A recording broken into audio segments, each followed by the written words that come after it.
Good evening. I'm calling to order the special meeting of the COSD 303 School Board on Monday, January 31st, 2022 at 5:30 PM. Please stand for the pledge.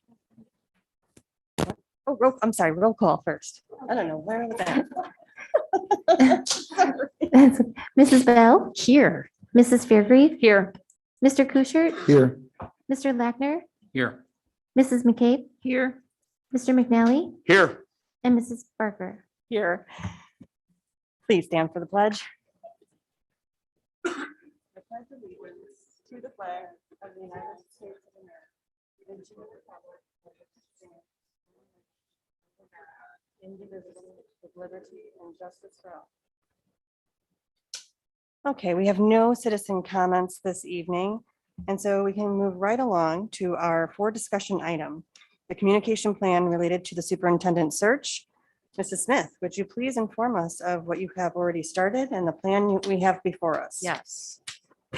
You have several documents in front of you, and I'm going to use the superintendent search document to kind of walk you through what the plan is. On the front, you just have our little graphic that we've been using for the search. If you look inside, we have a little bit of background and also some information about the audiences that will get the direct communication. On the back is the actual plan.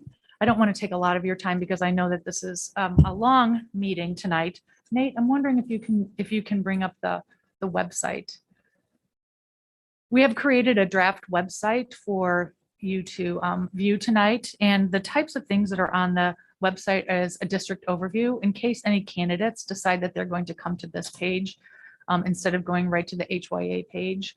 Then we have a little bit of information about the district, the schools. Nate, can you scroll down just a little bit?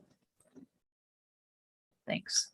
So the schools, our strategic commitments, our responsible stewardship, and also our partnerships with parents and community members. So I had looked at some other websites that were doing some superintendent searches.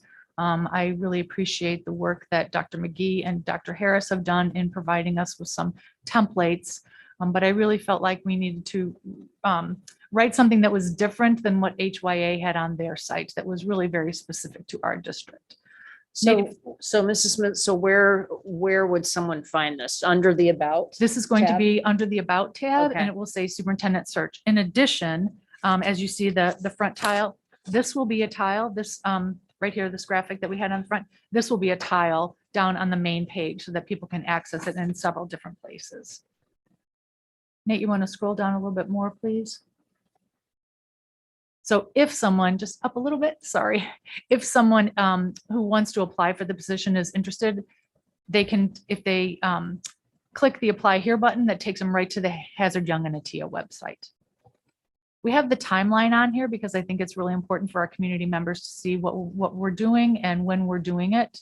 So it has 3 phases, the engagement phase, the recruitment phase, and also the selection phase. One of the most important things that we want to talk about tonight is the community input piece of all of this. We understand that the school board is really interested in gaining some input and feedback from our constituents. So this is a place where we will not only post the information about the survey and the focus groups and the community forums, but it will also be a place where people can come back to get additional information. So I consider that this is going to kind of be robust. Right now, we're going to have the input piece of this, but this will also be an opportunity for us to put information on the website once you've gone through some of those phases. And if there's information ways that we want to update the public, we can do it on this site as well. Once we have the community survey link live, and I don't know, Mrs. Fairgrieve and Mrs. Barker, if you have approved that survey so that we can get it set up for tomorrow, or is that too soon? They have some things that they need to do to the survey, so I don't know if they've completed it since it was Friday that we met. Okay. So as soon as that survey is live, we will put it in, we will link it using this button. On a side note, I can see you've got inconsistency in your dates for the community forum compared to what's on the timeline here.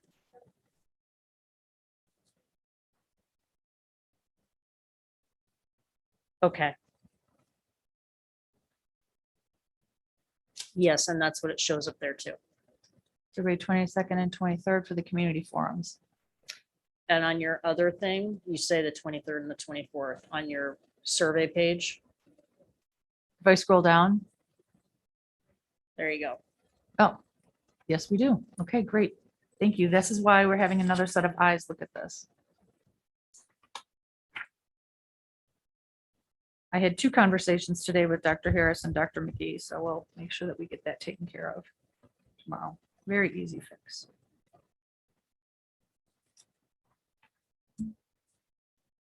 And then I think it's important to know that to let the community know that once we've collected all this information, that it will be part of the leadership profile that will be presented to you at the special meeting at the end of February.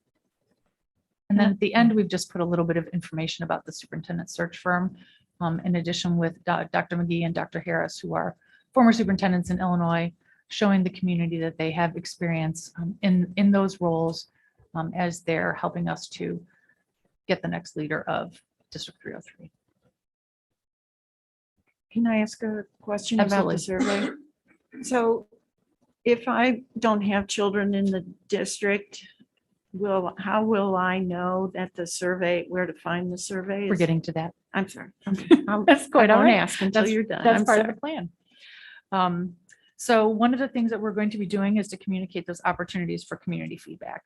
We have a press release, and that's one of the next documents and we are going to be sending out this press release talking about not only the survey, but the community forums, and we'll be giving the link to the survey in the press release so that it is in the paper, it'll be on this website.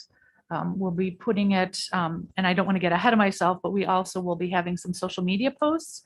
That's the sample social media post is the last page. So that provides you with something that we can put on our social media, and that will direct people back to our website so that they can take the community survey from the website. So there are several different ways that we will direct them right back to our website where the information will be updated regularly.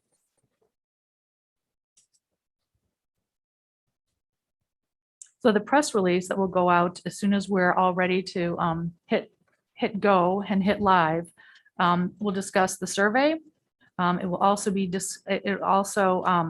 talk about the parents, guardians, and staff members are going to be able to participate in the virtual forums, and that's school-based, and the community forum. So if you are not, let's say you're a Wild Rose parent and you're not able to attend the Wild Rose forum, you'll be able to attend one of 2 community forums that will be on the, those are the 23rd, the 22nd and the 23rd.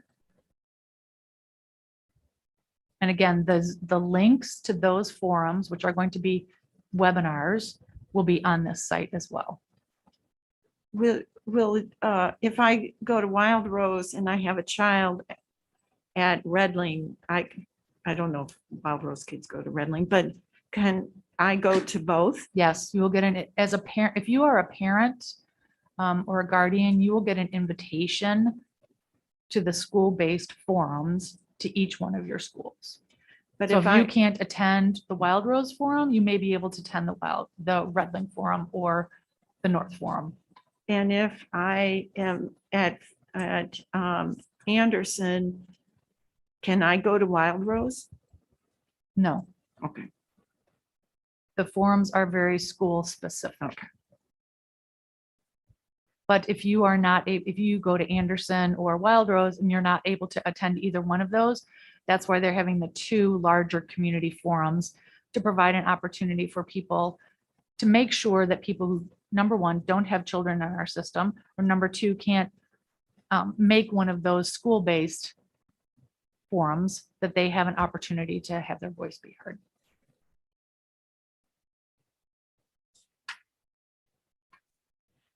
When we talk about the survey, we're going to be sending the survey to parents and guardians via parent link.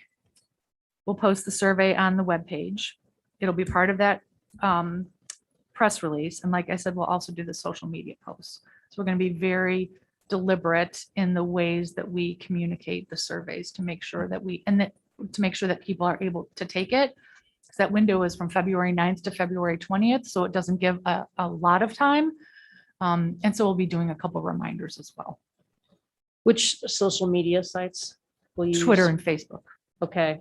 The D303 Facebook, or are you Yeah. going to try and push No, it we'll through each push it through school? each school. Okay. We'll probably use Instagram as well, though that's not used as much by parents, but we can certainly push it out using that as well. And we have the capability in my office to be able to post on all of our social media sites, not only the district site, but all of the school sites. So we don't have to worry, we don't have to put that onus on the schools. Are the surveys anonymous? Yes, So how do we know that? So someone could do 2 or 3 surveys? I asked Dr. Harris that this morning, so they can tell if it's your IP Would it be address. your Thank you. IT maybe? We Your asked the IP. same question. He said, so if we have teachers, for example, who are also parents, they can fill out one as the teacher and one as the parent, as long Correct. as they use 2 different devices. Mhm.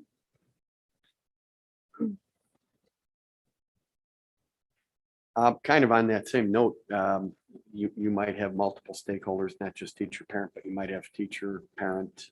There might be other relatives living the house. In other words, how are they going to delineate that as well as student surveys? So how are we going to delineate by device or IEP address? There will only be one survey per IP address. Okay, so, But students have their own devices. right. You can use your cell phone, which a lot Okay. of people will use for this, and you could use your home computer. So or your- each of those, or your each pad. of those devices would give a unique, I believe so. Yes. okay, all right. So Then the then oth- in theory, oh, I'm sorry, go ahead. The other question kind of tied into what Mrs. McCabe had asked as well regarding, if you have a student, say at Anderson, but you couldn't attend, so you wanted to go to the Wild Rose one, and that would not be, are they going to be doing any sort of polling at these, or is it just because the information would not be as pertinent to the Anderson parent? No, they're going to be asking for feedback. Okay. And so it's pretty specific, and that's why they're doing it school-based. Right, okay. I wanted to clarify that's part of it's based on the feedback Right. as well. Okay, thank you. Now, if someone said, I can't attend any of them, we would certainly make accommodations for them. We don't want anyone to say, you didn't let me voice my opinion.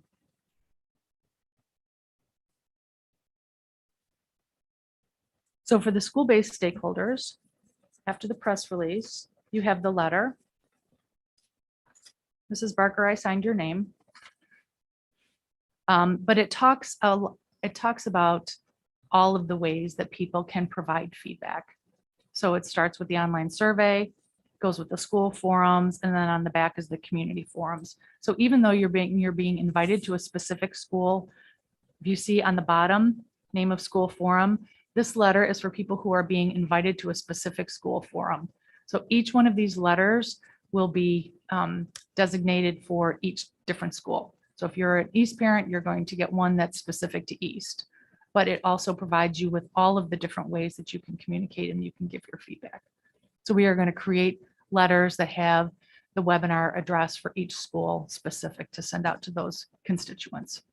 And so we know families have multiple schools, but staff are also at multiple schools. So they'll get, if I'm part-time at Davis and part-time at Richmond, I could get both of those Yes. Zoom letters. Okay. Yes. Any questions about that letter? Mrs. Barker, if you want to look through it. Again, Dr. McGee and Dr. Harris gave me some good templates to work from, but I really made it very specific to our district. I just have a technical question Yes, because I ma'am. noticed that the Zoom technology only allows up to 500 participants. If by some chance, thinking of our high school or even our middle school, we had more than that, is there a way that they'll get notified so then we could rectify that at another time? I don't know the Yeah. answer to that question because that technology is being done through HYA. It's not being done through our departments, but I can certainly find out. Okay, In their experience, what they have indicated to me is that 500 is really the most that they've had. Yeah. And I think once parents or once stakeholders understand that there are multiple ways that they can participate, that we may not have as many people in those forums, but it's also very important. So I want to make sure, again, that people have the opportunity to have their voices heard. Yeah, just so we have it. I would just tend to agree intuitively with them and defer to their experience, but just so we have. But a you don't want plan. 510 and have people kicked off. Right, right. I will check Yeah. on that.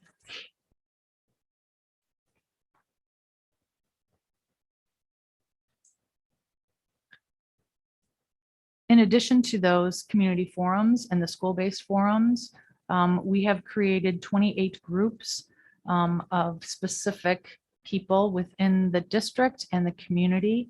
And we're going to be holding also focus groups. So the next letter that you have is specific to the focus groups. And on the communications plan, you can see that that we'll send that letter invitation to groups such as all the PTO presidents, the CAC exec team, our intergovernmental partners, the students that we have.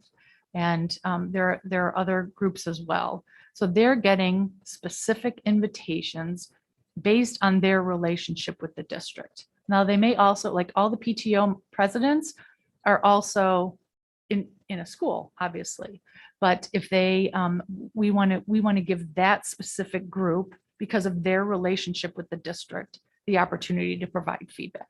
So each one of the focus groups that we have created has been based on HYA's recommendations, and also groups of people that we feel have a different type of relationship with the district and may understand deeper the needs of the district regarding the superintendent search.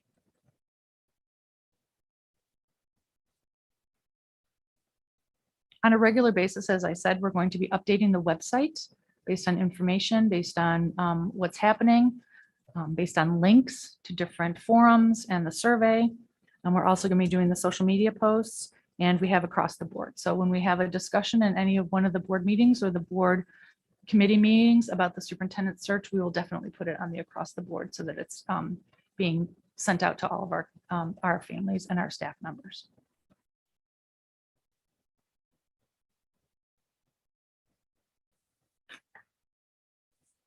Any other questions? Or anything that you feel that we're missing that perhaps we need to add? Thank you, Mrs. Fairgrieve, for your eagle eyes on the dates. I had just a real quick one. Who will serve as technical support? Is that HYA if there's Yes. issues with the survey? Yes. Okay, and they'll have a link or a number or an email or something to contact in the event that Yes, something goes wrong with the survey? they will have Okay, their office number, thank you. and I will be sure to have that just in case anyone sends a question to me.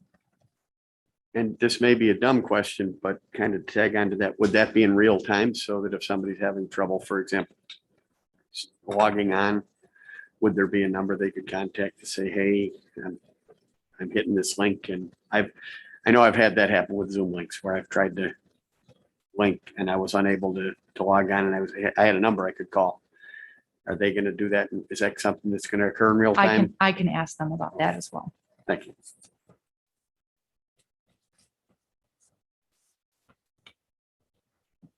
Mrs. Smith, the letters look good. We can move forward with Okay. these. Does anyone else have any other questions for Mrs. Smith?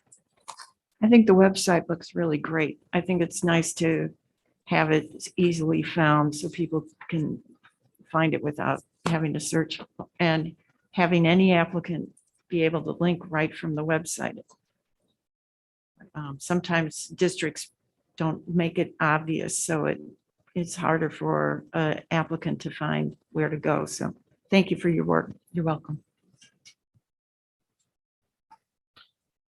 Okay, so if there are no other questions or comments, then we can move on to our next item.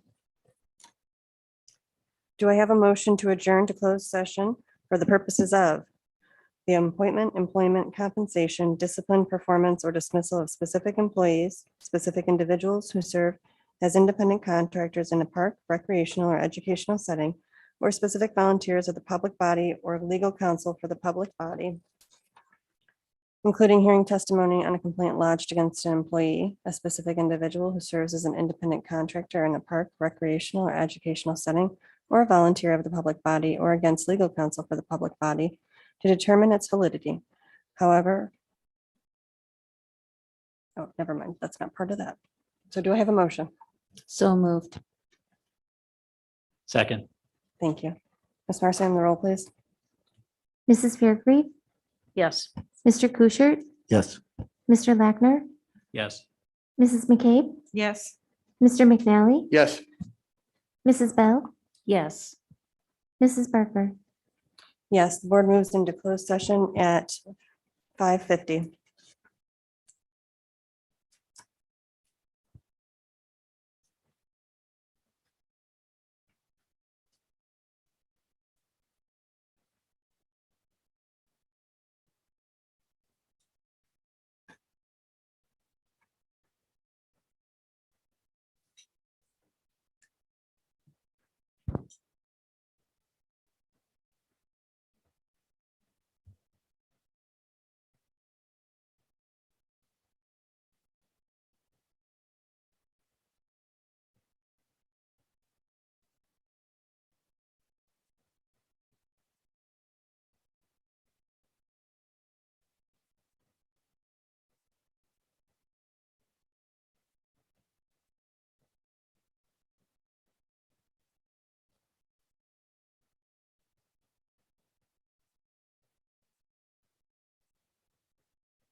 Okay, we're back in closed session, or back in open session.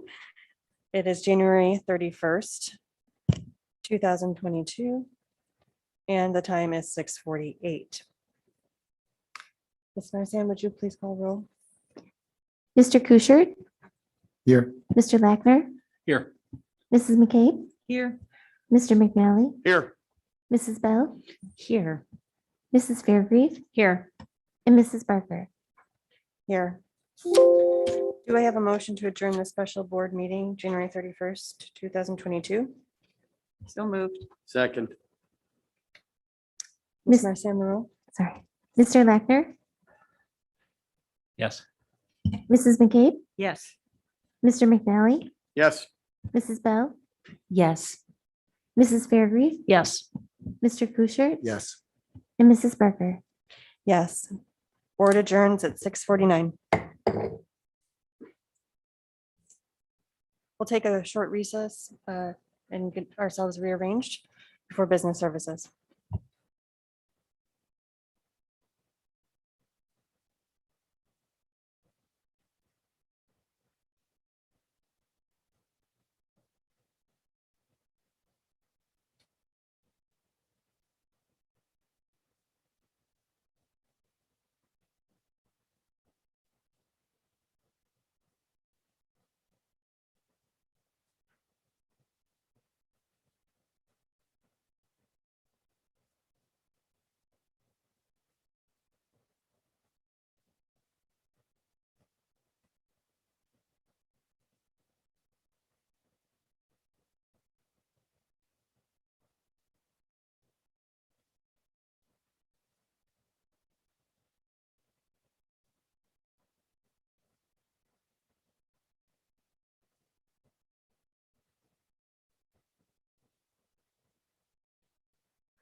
We'll just give our colleagues one more minute to take their seats and then we'll get started.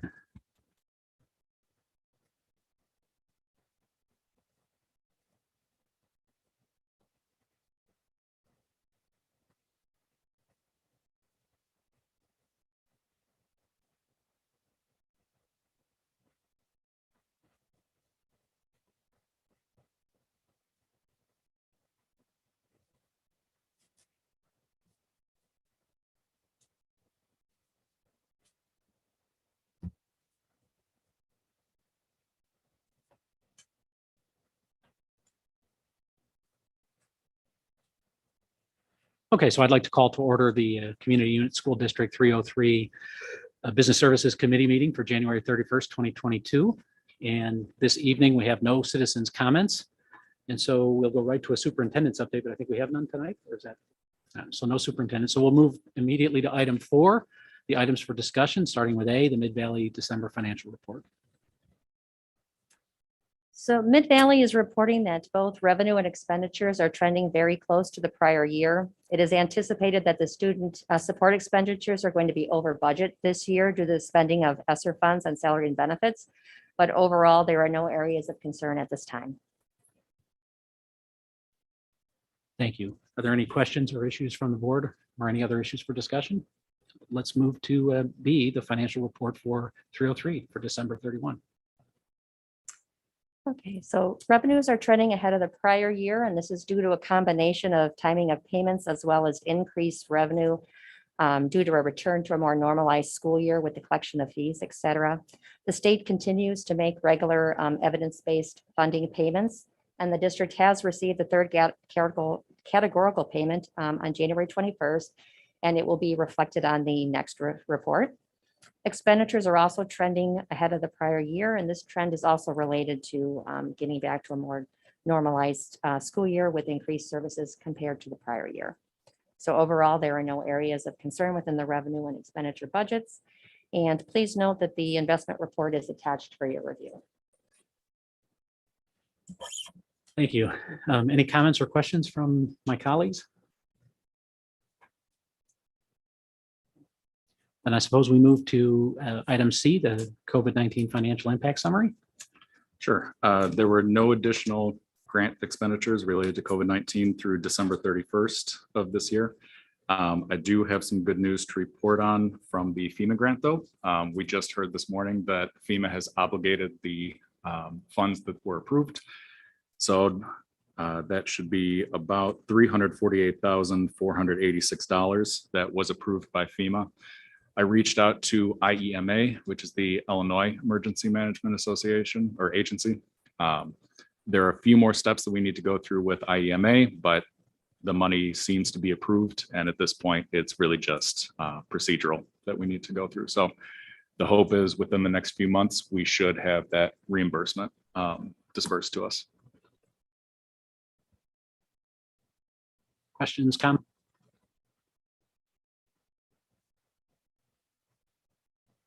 I guess that takes us to D, the 5-year financial forecasting model.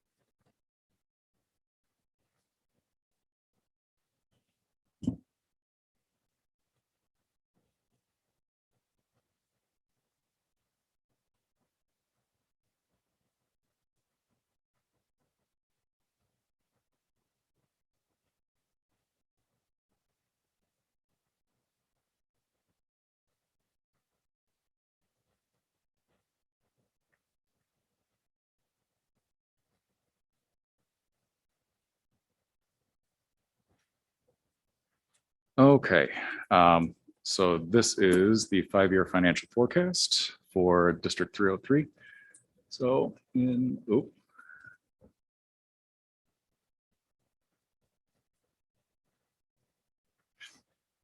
in an effort to maintain a strong financial position and exercise responsibility for the community's dollars, the district engages in a long-term planning each year.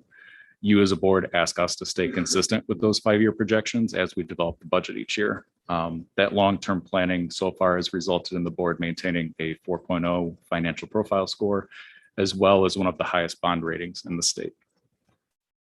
Next slide, please. So as a reminder, the budget development is a year-long process. And right now we are on the left side of the cycle that's shown on the screen. The projections that the board is reviewing tonight will set the base for the fiscal year 23 budget that will be developed this spring.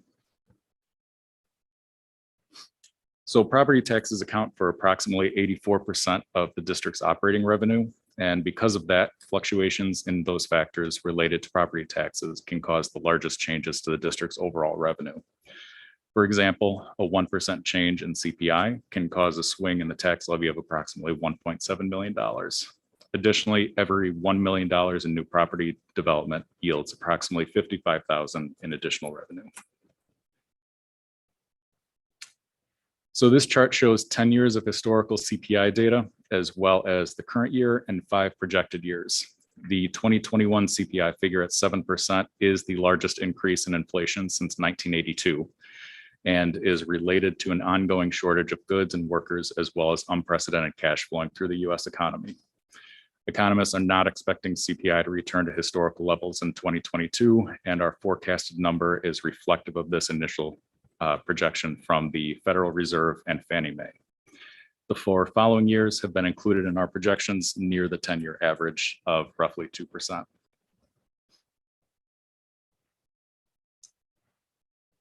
New property growth over the past 4 years has ranged between 19 million and 34 million.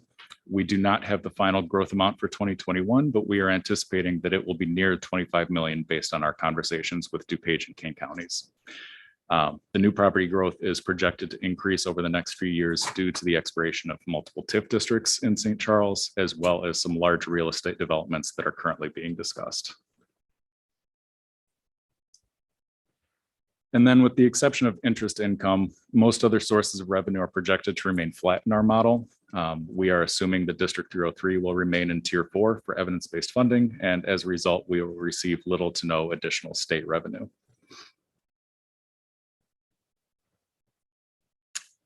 While none of the items on the screen currently are being discussed, it is important to note that we are watching all of these closely, since each one would have a significant impact on the district's fiscal plan. If conversations related to any of these start to gain traction in Springfield, we'll amend the projection model at that time and report the estimated impact back to the board. Are there any questions on revenue before I move forward to expenditures? Okay. Similar to property taxes on the revenue side, personnel costs account for 79% of the district's operating expenditures and have the largest impact on the expenditure projections. A 1% change in salaries adds approximately $1.1 million in additional expense, while a 1% change in health insurance adds $180,000. Additionally, changing average class size across the district by 1 student has a financial impact of approximately $1.75 million. The board recently approved a 1-year extension with the SCEA, then that increase has been included in these projections tonight. The agreements with SCESB and SCT&M are scheduled to expire at the end of the current school year, and we have included increases for those unions and all other staff at 3% in each of the forecasted years. Additionally, there are 67 known teacher retirements through FY25 that have been included in these projections. Of those 67, 11 are at the end of the current school year, which is similar to the 13 retirements from last school year. All new hires are included in the projections starting at Master's Step 5. We have included health insurance with 6% increases each year, and the projections also reflect the technology replacement cycle and the 5-year capital improvement plan. All other costs, including supplies, utilities, and contracted services, were increased by no more than projected CPI in each year. So this chart illustrates the debt service schedule for the next 5 years. There were large decreases in the debt service levy in 2017 and just recently in 2021, and there is currently another decrease scheduled in 2024. This is a graphical illustration of the district's historical and projected fund balances for the operating funds based on the assumptions that we just discussed. The green lines indicate the year-end fund balance minimum of 28 to 34% included in board policy. And as you can see, the red line, which denotes the year end, remains above that range in the current and all projected years. However, possibly the more critical data point to review is the estimated cash low point, which is represented by the purple line.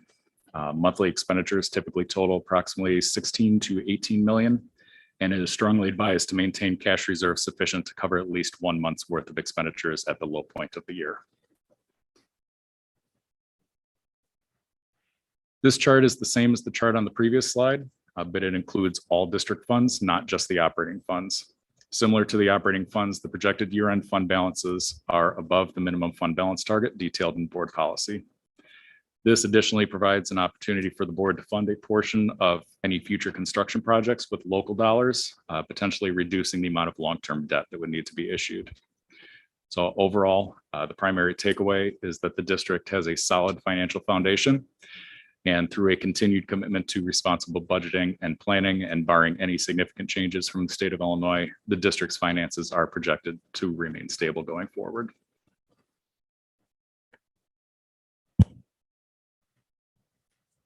Any questions or issues that the board would like to discuss?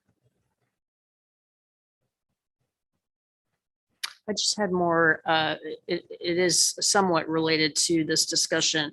There was a lot of comments from the community as of late related to student attendance and that impact on our budgeting. So I wanted to clarify, with your help if I go astray, that monthly attendance or any type of attendance calculation is no longer part of the model for our funding.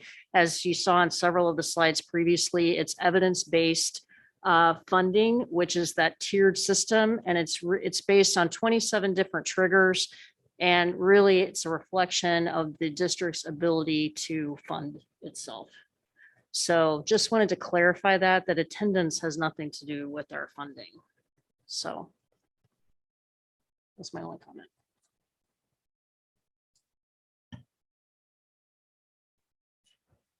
Okay, then I think, thank you for the report. I appreciate that. I know the board does as well. That moves us to item E, the designated individuals to prepare the fiscal year 2022-23 budget.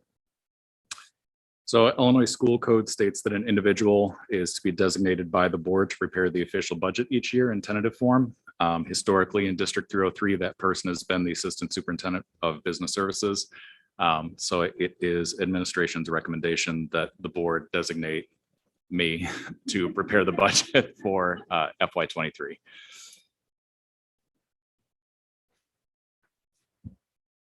I think that's something that we can take to the board in a consent agenda.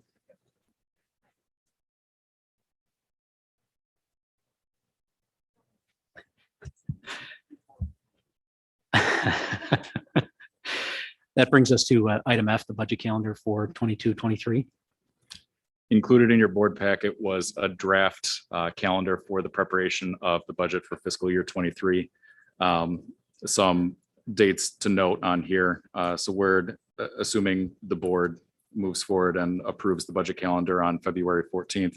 We'll start distributing worksheets and working with all the departments and the cost centers in March. We'll start to prepare everything. We'll bring the first draft of the budget back to the board in May. And then there will be a final budget presentation in July. That will lead into adoption of the budget on time in September. So the calendar that's in front of you is reflective and very similar to previous years, just updated for this budget cycle. Any questions on that calendar? No?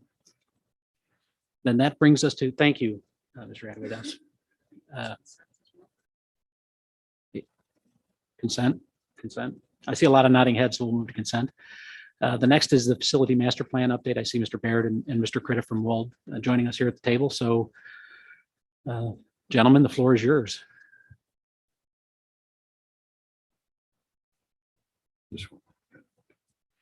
Good evening. Good to see everybody. Can you go to the first slide you had up? There you go. Thank you. So tonight we want to just, it's really a continuation of what the board had seen back in November. We added some layers of information at your request and also added some more data points in here to make it just more of a one-stop shop to understand some of the information that was already in the chart. And just to give you an update so you don't have to look too hard for what that information that we added. We looked at the enrollment history with a 3-year average looking back. That's the first row as you see at the top of the chart and how that applied to each of the elementary schools. We did it also for middle and high. We also added the current count, which that's information that we had been use a lot of that information with the planning committee. And then also the look ahead and those projections, those 3-year projections, that's fresh information that's based on some projections the district has just calculated in the last few weeks here. So what that does is just gives you another baseline to understand what the potential enrollment growth could be and where the trends have been at each of the buildings. And then also we added a row where we look at that 3-section model. If you looked at the building, all elementary schools is a 3-section grade model. The enrollments would all be very similar with the exception of Lincoln and Richmond, just because the classroom count there doesn't get you to that 3-section building. But across the board then with those 2 exceptions, you have a 432 student capacity at each of those buildings. That also is under the inferring that we would have 2 flexible classrooms and 4 exploratory classes for art, music, Empower, and band orchestra. So that's just a baseline of criteria that we use to look at this information from more of the core and educational space standpoint.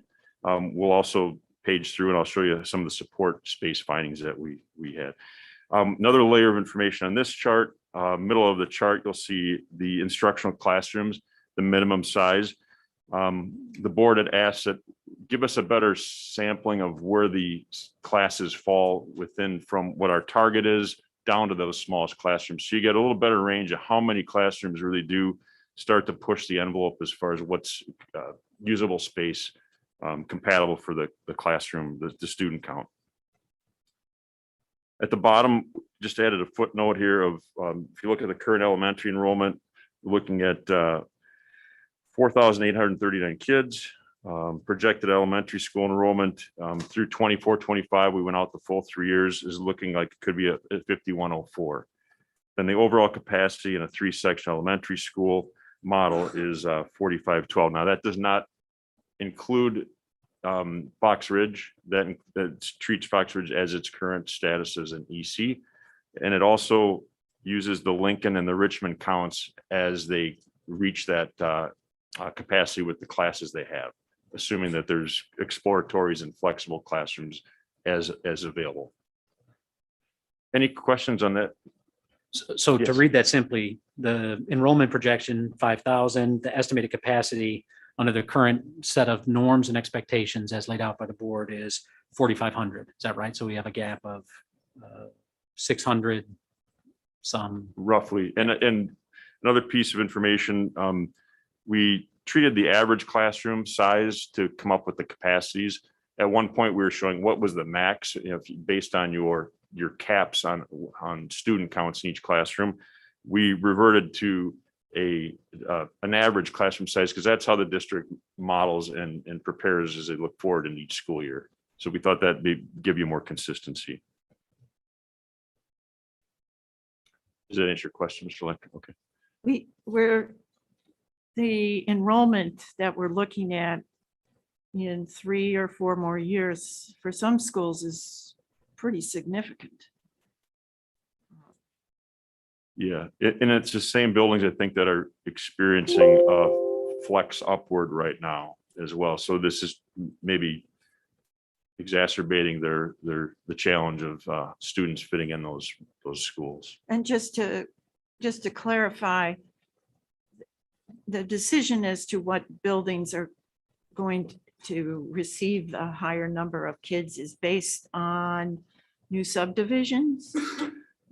Right now, this is looking at, well, from a projection standpoint, it's birth rate data. From a standpoint of why are these students at these buildings, it's based on the current boundaries that are set for each school. So you're looking, just to make sure I'm really clear. So when we look at Wild Rose and that's a pretty significant jump. We're projecting that there will be more children born in that neighborhood than, say, in Norton Creek. Correct. Okay. And that's data that the district's been utilizing based on birth rates and geography, really. Keep in mind that Munhall, for example, and Wild Rose, for example, the two buildings we are seeing more significant higher numbers. And those both have subdivisions that are turning over, that are currently established, that are turning over at a higher rate because of their affordability. So that may be a factor as well. And new families are moving in with young children. But that isn't something they can predict. They're going by birth rates, correct? Well, so those families that are moving in are having young children, the birth rates that are predictable. That's Right. kind of. But they that's another can't tell factor. who's going to move and who's going to stay. No, but So what you're, I think if I'm hearing you correctly, be prepared, it could be higher than what is projected. Or everybody will move out and find another neighborhood. Well, Yeah. from Mr. Attaway's report, it was looking as though projections as far as real estate and developments were going up.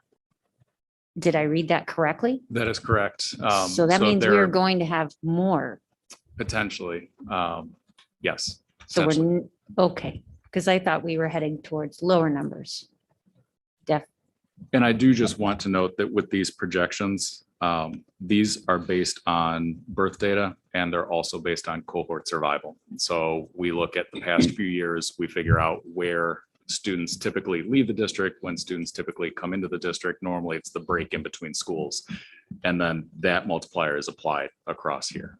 And I think historically, we've seen that the birth, and this may be exactly what you just said, but there's like a 1% increase by births who actually enrolls in kindergarten. People move in to come to our school district. They may not be born here, but they move in, correct? Yeah, and that's taken into account in this Right. model. And then the projections that are here for each school is purely geography. So there may be instances where there are programs being run specifically at one school where even though a student lives in a certain school area, they may attend a different school. That is not accounted for here. This is purely geography if everyone went to the school in the boundaries in which they live. And we're still updating from the last couple of years of births. The IDPH finally gave us that information in November. Seth Kusmal and I drove to Springfield to get it. Thank you for doing that. Dr. Coffrin is still working on his part of that. IDPH didn't let anyone come visit for a couple of years. Mhm. So we are farther behind. We have less data feeding out years than we usually do at this point. This does match what we talked about a few months ago at one of these meetings. And generally the summary is high school is still going down and elementary is steady to slightly growing. Yeah, I think I just wanted to clarify that we are not where we were 10 years ago. We are now at elementary level more stable Yes. than but there are certain schools that could have a higher enrollment while other schools are going to drop or stay stable. We're not dropping like.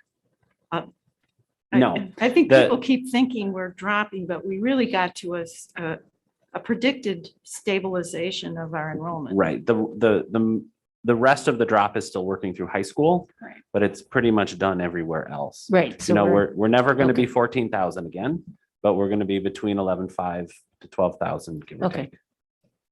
Do we have the enrollment for our early childhood program at Fox Ridge? Yeah, it's either 256 or 276. I'm not sure what the 276 includes some students that maybe in different programs, but the number I was given was 256. Okay, thank you. And just as a reminder for EC, we accept students the day they turn 3. So the number at the beginning of the year is always quite different than the number at the end of the year. It's the end of the year number we need to go with. And that could be the flex of it from the beginning of the year till now too. I think there's an interesting observation to be made by looking at some of those schools with the high population swings in the projections. like a Wild Rose or even a Lincoln.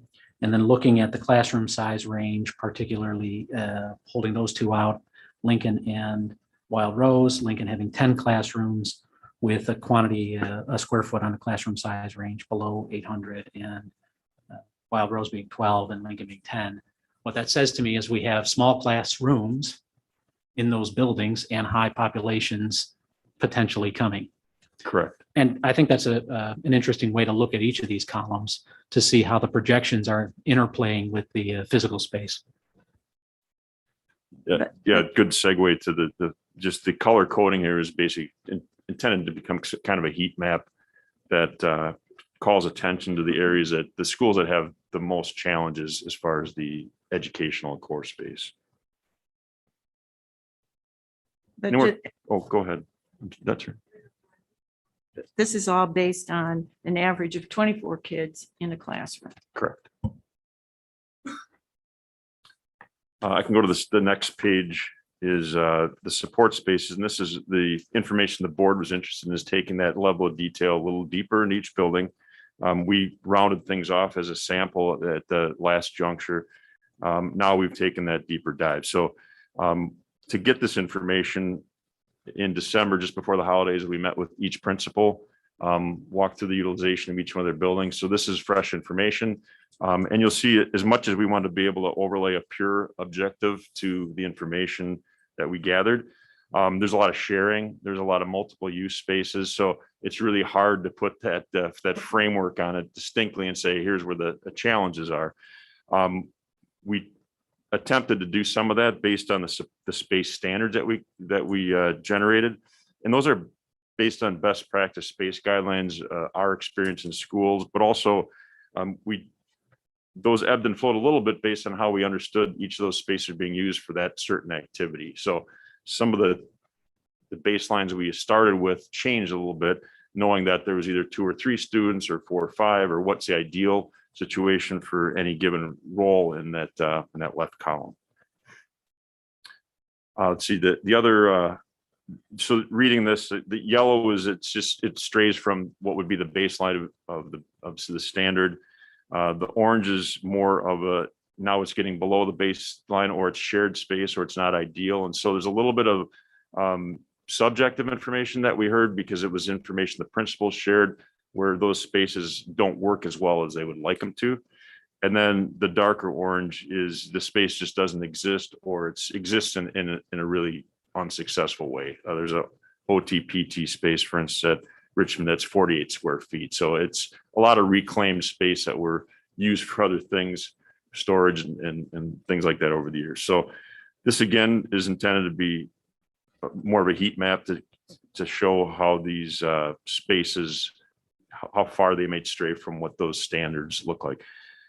Another thing we did is we rearranged the order of the school. Instead of being alphabetical, we grouped buildings together. So the prototype buildings, Bell Graham, Corin, and Norton Creek, are together. So you can see there's a lot of similarities there. There's not a lot of deficient areas.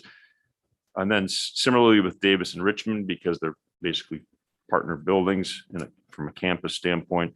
And then we also tried to lean things towards the more challenged areas to the right of the plan, so you could start to group these together. It's not perfect, because if you go back a page, the core standards don't exactly align. If you were to say which building's really suffering in space, it might be a little different than the page prior. So at least it gives you a sense of where some of these space challenges exist. Questions on this information?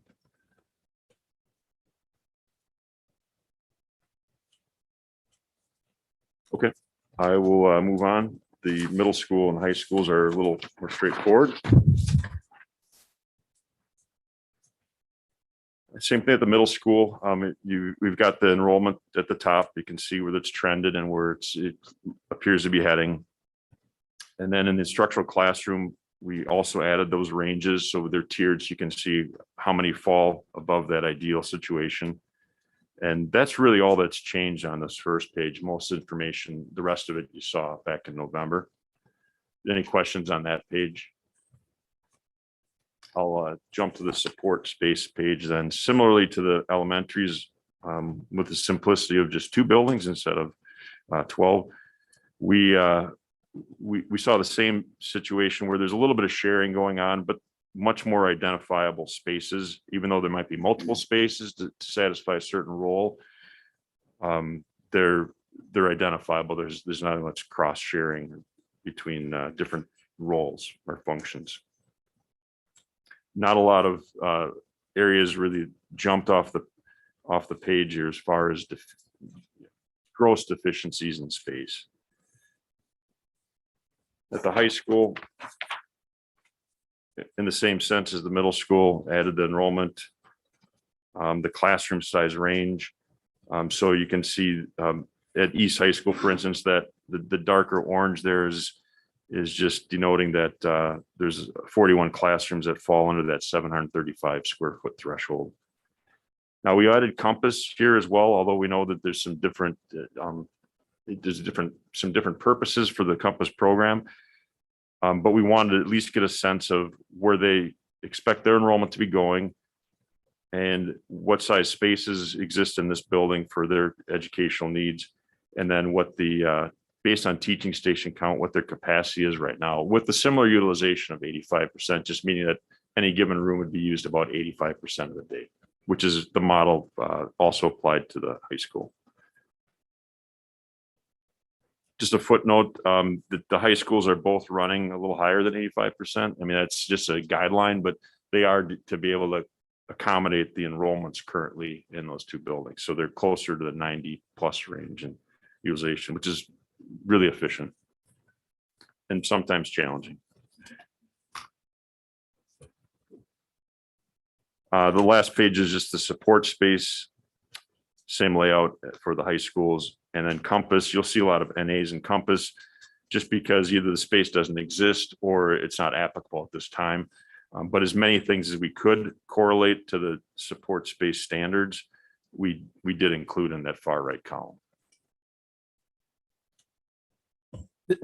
Mr. Critter, this isn't really a question for you, but for a discussion point for the board, I think, is that we might want to take a look at those population projections that were reflected in the elementary schools to see how those would flow up.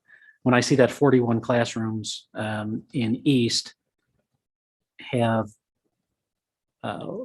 fewer square feet than we expect, it'd be interesting for us to understand how we expect that expanded population of elementary students to progress up. And I didn't track the schools directly as to how they would flow up to the high schools, but that 41 in a few years looks like a potential bigger challenge if those populations are all flowing to East.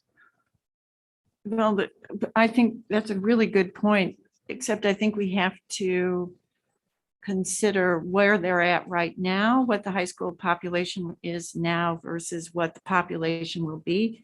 And if you look at their projections, it's lower than what. So even though the elementary buildings may have 600 kids projected, it isn't that 600 at 11 buildings like it was once upon a time. So you're right, we should look forward, but if you look, the high school will ease up, yeah. In any of these calculations were the trailers? Can't think of the right word for them. The mobile classrooms. Thank you. I'm sorry, what your question is? Were they included in any of this calculation? Because those are utilized and Yeah, less desirable. they're used at the high schools. They're used as actually teaching stations. They're included in the count. So they are included in here. They do, right now they're being used because they need to just to manage the enrollment.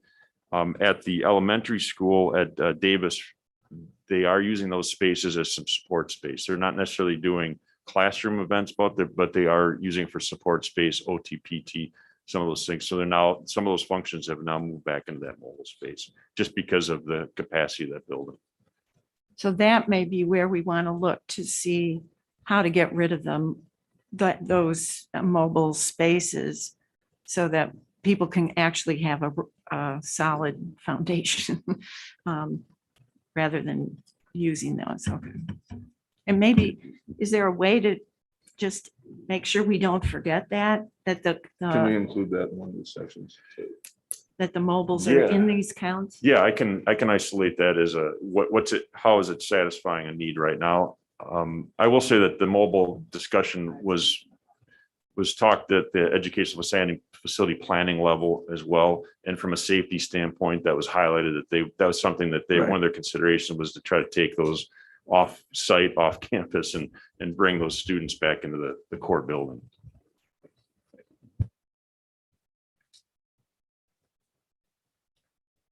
Other questions I can help answer tonight?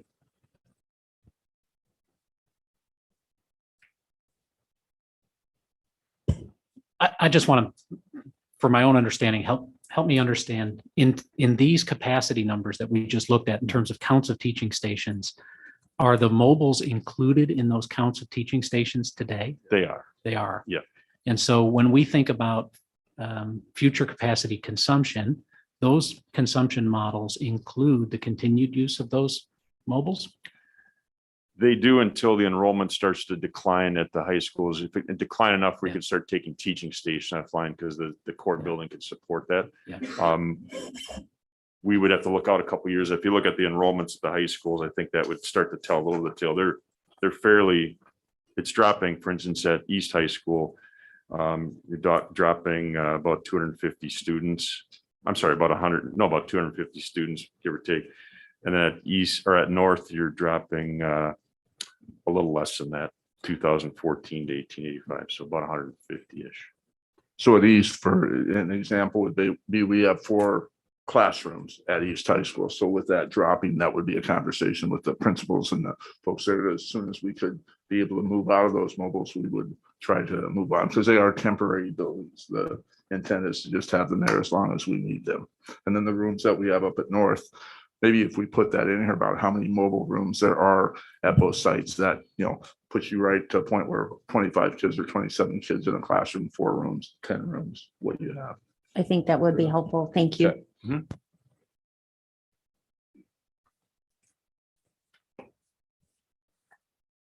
Any other questions? I guess just kind of a departing point for this conversation is we're treating this as it's really on the stepping stone of being criteria. If you agree to standards, then that can be something that we can analyze where the buildings start to fall deficient. Where should we start putting our focus on what kind of improvements, where that should start and stop. So just food for thought, if this is driving a criteria point, and there's other layers of criteria, we know that because the facility planning committee came up with quite a few, but this would be a good starting point. So co-chairs, what is the next step and what do you need from us as board to be thinking about? We at CAC, we got a question about why is this taking so long?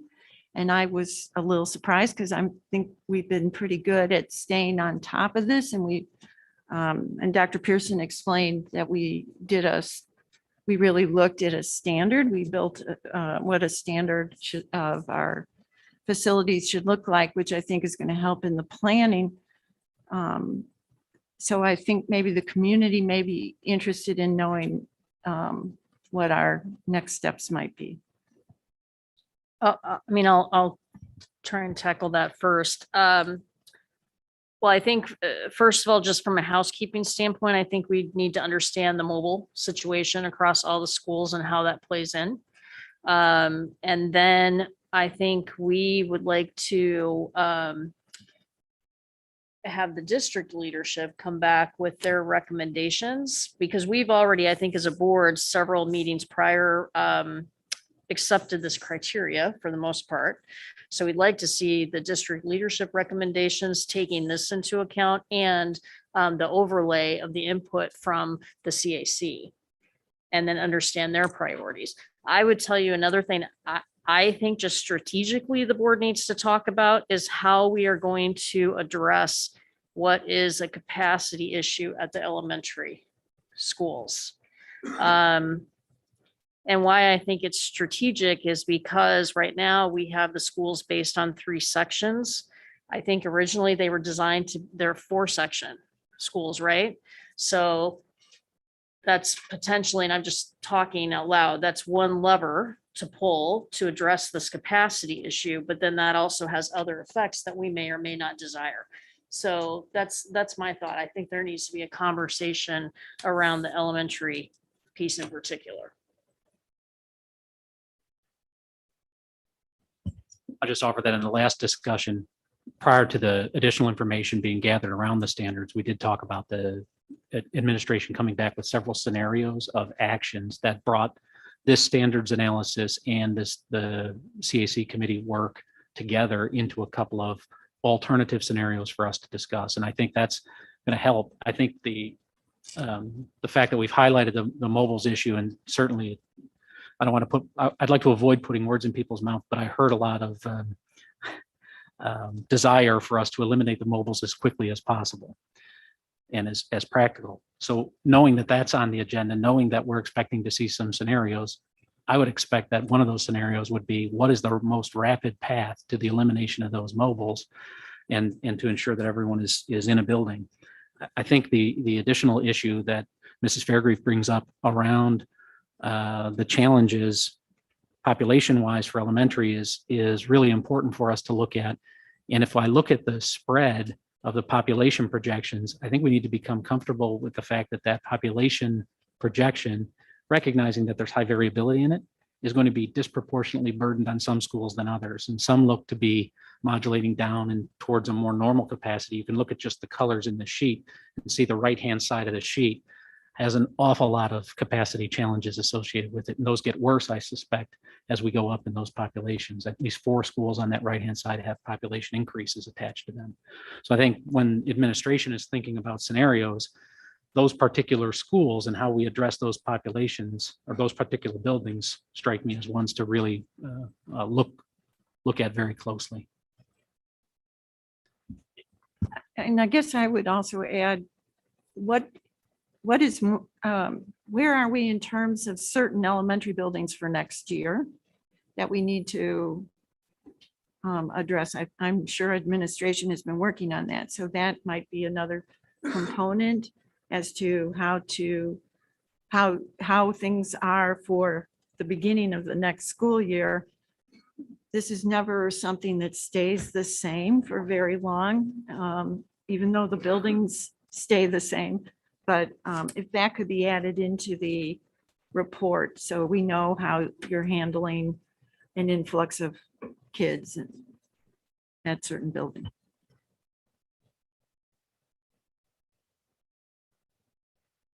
I think, yeah, and I think looking out 1 year, just in a 1 year projection, those are probably a little safer as you look in the crystal ball.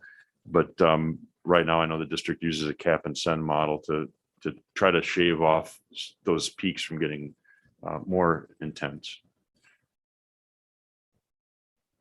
One of the things I'm hopeful that the administration will bring back to us is not only those, but a view of how the capital improvement plan will continue to affect those schools that have some of the biggest space challenges.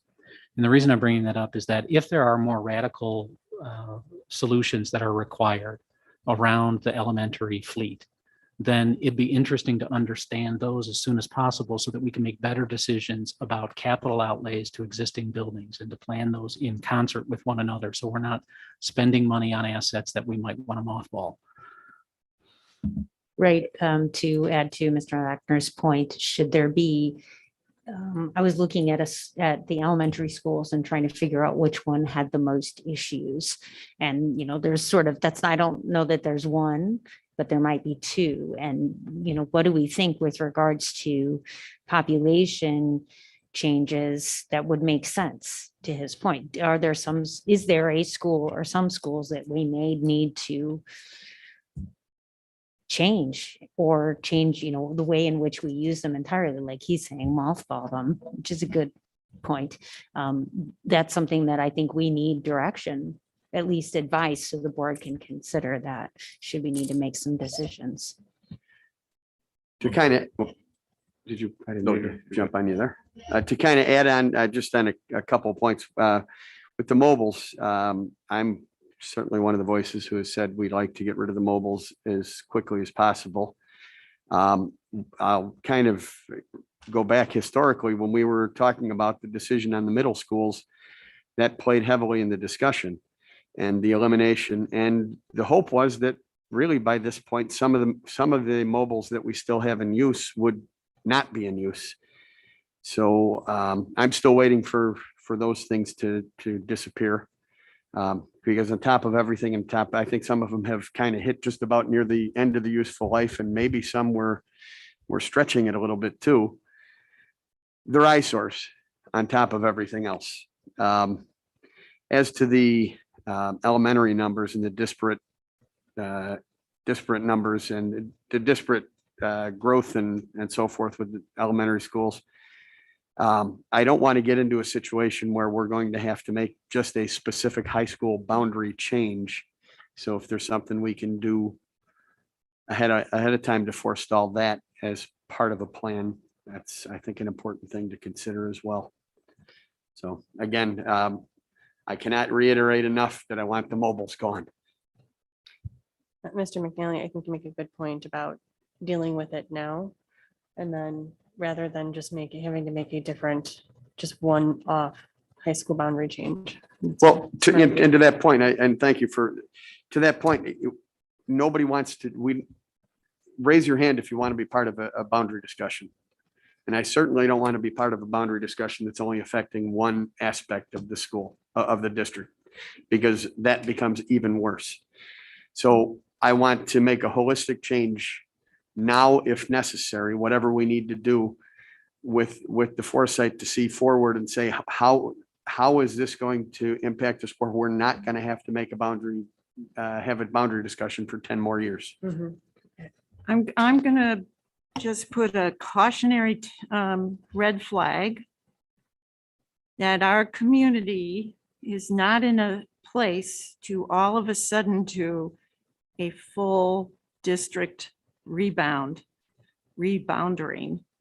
I would have a hard time to suggest that next year we have redistrict the entire district. I know the political pieces. I know what we have to do in the future. I know a new superintendent doesn't want to come in and do that work, but I think we need to, there's a lot that goes into talking to a community about boundary changes. And we are an exhausted community that doesn't need to worry that next year my kid's going to go to a new elementary building after I just bought my house. We need to have it teed up, worked well with the community before we do that. I agree, no more 10 more years and no chopping it into pieces, but it takes a long time for a community to understand. And we're exhausted. We don't need to do that. So I think that we should look at what the administration is going to bring to us as solutions that will work for maybe multiple buildings at multiple levels, if that's what they look like. Before we throw out red flags, I understand what you're saying about we want to give it time. We want to bring it out to the community. We want people to know about things ahead of time. That's absolutely 100%. I agree with that. But I want to make sure that we did this study to make sure that we could have the best facilities for our students' learning needs. And so I want to make sure that we look at those realistically about and really how they're going to solve some of these issues that we have here. Some of these buildings don't have enough room to feed students lunch in with the numbers that they have. If you look at the cafeteria side. So like some of those things we have to think about. Yeah, to be clear, I don't think either Mrs. Barker nor I were suggesting as I say, raise your hand if you want to be a part of a boundary discussion, because I've been and I didn't like it. I can also tell you as a parent who bought a house in a school, across the street from a school that suddenly boundaries were changing. I understand the impact of that. So I would not want to put anyone through that if it's possible to avoid it. Me too. I've been there. And I think they were talking to you before. Well, one thing I think none of us, I think we all agree, nobody wants to do the boundary change discussions. I think it would make sense for us to revisit what that may or may not look like once we see, to Mrs. Barker's point, what the administration brings to us. And just one thing I wanted to share, we hope for the better time post-COVID. Okay, we're sort of, as we have this conversation, when you look at the lunchroom cafeterias, we were right now still at 6 feet apart. We're still doing things in the setting. So, our hope as we bring these forward and bring some ideas forward, I think the mobiles is a low hanging fruit. I think, we have 8 rooms at one site, 4 at the other. We can look at the enrollment projections and talk about what that looks like and bring that forward. I think that's a simple one that we can. bring Promise forward. me I get to swing the first sledgehammer to take the mobiles down at Davis. Well, promise. Okay, that's on video. Okay, But you have to wear safety gear. yes. But that's a low hanging fruit. And so as we go forward, I think Dan and myself, just as the direction, are there any other things that you would like us to look at? The 3, as we separated the Excel spreadsheet and separated the schools. So when you looked all the way to right at the elementary, there's some things that Dan is working on. I don't know if you want to share. As we look at those are some of the things we'll be bringing forward. And if there was anything else. Yeah, I mean, I always harken back to what the Educational Facility Planning Committee shared with us and where they landed on, and they saw a lot of this data and we've added more data to it. But that would be the first filter of saying, where do we focus? This gave us another layer of information, but where do we focus based on those recommendations? Because I think some of them overlap with us really well, and some of them probably don't fall in here, and they don't need to. I would say that if it sounds like the board would like to start any kind of exploration under a criteria that boundaries remain as is, at least as a starting point. Is that a fair? Okay. I think that would be ideal. However, there may be constraints that we don't know as a board yet what we are dealing with. So I guess we would have to make that decision once we see what the needs are based on what these suggestions are. None of us want to change boundaries. Understood. I think what an assumption like that allows us to do from a modeling standpoint is to see what the capital expense would be to drive more equity with the building fleet that we have today.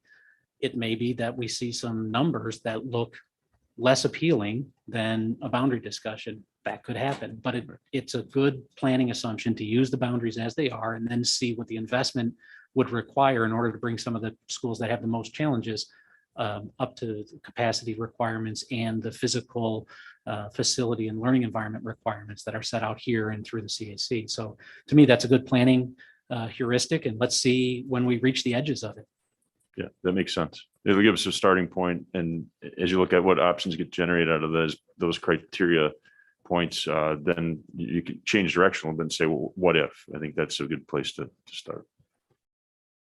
Do we know when the senior leadership would be bringing options possibly? We were looking at putting some things together. We know the allotment of money, Dr. Attaway, Mr. Attaway, I think that was 59 or something like that. Yeah, it was 59 million. I'm working with PMA right now to revise the projection model for long-term debt, because the higher CPI will give us a little bit more room for debt issuance. So I should have that by the end of this week. So we'll have updated numbers for you when we come back in February. And one of the things we had previously talked about and we had spoken previously about was the AC. We had talked about the AC in the gyms and the cafeterias and the kitchens. And that was a low hanging fruit that we actually were going to try to attack this summer, but we found out that we couldn't get any of that in. So that might be one of the first things that we bring forward with the mobiles, and then look at some of the other criteria. Would that be fair? Yeah, absolutely. And just the timing of that, it sounds like there's a long time between that and making that decision for summer of 2023, if that's the target date for that to be implemented. But with lead times and design time, that's not that it's going to go fast. So that would be something that we'd want to put out as a consideration pretty quickly. So you can decide if we should move the ball forward on that. So then the next business services, or a couple business services from now, will we see option? We'll start bringing options at the very next business services to you. And then you can add with us at that time too. Fair enough.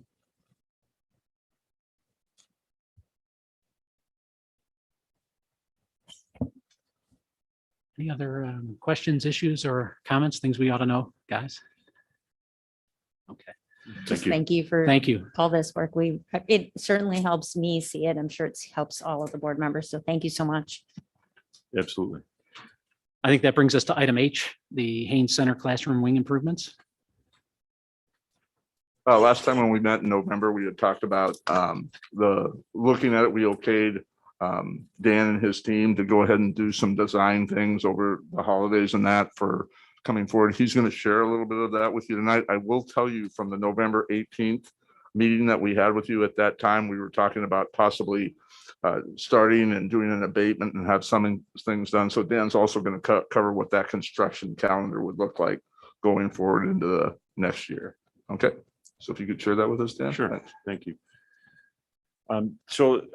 Last time the board agreed that let's take a soft start at this just to get enough generation so we can do some of our field reconnaissance and develop some design concepts on what that E-wing would look like as far as developing it for the Compass Academy needs. So for those that aren't familiar with the building, the E-wing is the blue area on the plan that you see in front of you. And then we just took some of the spaces that are going to be Compass driven, like the chemistry lab, biology lab, and the traditional classroom. So 2 rooms in that floor plan would be dedicated for lab space. They have a lot of infrastructure currently to be able to convert 2 labs or some gas piping and things like that because they served as labs in the past. The rest of the classrooms then would be more traditional standard classrooms, teaching stations, if you will. So they'd be gaining with a full implementation of that, you'd be gaining 10 spaces that would be teaching stations, 2 of which are labs. Now, from a timing standpoint, I know that there's some presentations on Compass Academy, and we were suggesting this should move forward fairly aggressively just to hit a mid-year calendar handoff so that space will be available about this time next year. We know from lead times and design time that we're already pinching that window of ability. So I think from the board standpoint, I'd love to answer questions tonight, but if there's some things that we should reconsider or look at a different timeline, we're probably pressing the envelope of even meeting that target date. So originally we had said we could probably deliver that by January 1 of next year for the second semester. At this time, Dan's information would be that would possibly fall after spring break of next year before that could be delivered for next year. And we actually, we had a contractor on site and walk through some of the challenges, and it's an isolated part of the building, but just from a lead time, look through the contractor's lens of what they're seeing in the marketplace, and added that information to our speculation of how soon we have roofs and windows and things like that, all the pieces that need to shore up that E-wing. And just to piggyback off that with Dan, the one issue that we do have is while we could look at, I know the abatement is the next letter on the agenda here, but the one thing with the abatement is while we could do the inside and a lot of those things, some of the transite and some of the fixtures in the windows, we would probably have to do a remobilization, because if we weren't going to do the remodel immediately after the asbestos abatement, we couldn't do those windows. So there could be additional abatement for remobilization in those windows if we didn't sort of have the trajectory of doing one followed immediately by the other. You can, so the pretty picture part of this presentation, you'll see also, if you're familiar with that space, the windows are about every other space has been blocked off or panelized. The goal would be try to incorporate more daylight and reclaim some of those window spacings, but then the classroom space, to remain as flexible as possible, rely on some of that perimeter amenities, which is the gas and water, and not have to relocate that to to stay cost effective. But then the model for classrooms, even these chemistry labs, is less fixed areas and more flexible. So tables can move to the outside when they need to use that as a peninsula to their lab environment, but move inward if they want to do something more flexibly or doing more of a lecture setup. So you see that not just in the chemistry lab, similarly in a biology lab, usually there's a little bit less need for gas. Obviously water is a necessity. And then a standard classroom, just looking at teaching wall, and again, flexible furniture, make sure that these can accommodate Compass, but whatever other things might fall into that wing in the future. The last slide is mocking up what that window transformation could look like. We are adding some glass into those to get a little more daylight into the spaces, and you'd see the same application on the flip side of this, but this is just overlaying that a little different look on the outside, but staying with some of the proportions that are familiar to the building that wrap the rest of the building as far as window sizes. One of the other additions, of course, is that this building is presently not sprinkled, okay, and it is presently not air conditioned. So of course, at that time too, we would be doing the sprinklers. We would be bringing it up to code and air condition it. Right now, it is presently just heated. Question? In terms of the classroom spaces, from a square footage standpoint, how do they fare relative to the standard? They fall between, I think the smaller is about 875, 880. And then there's a couple that get up closer to 900. So they're in that 875 to 900 square foot range.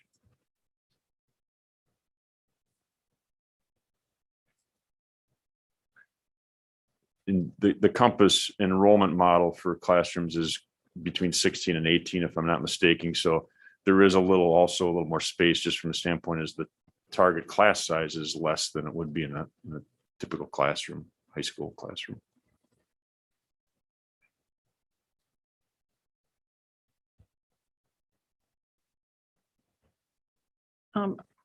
I appreciate your honesty and directness.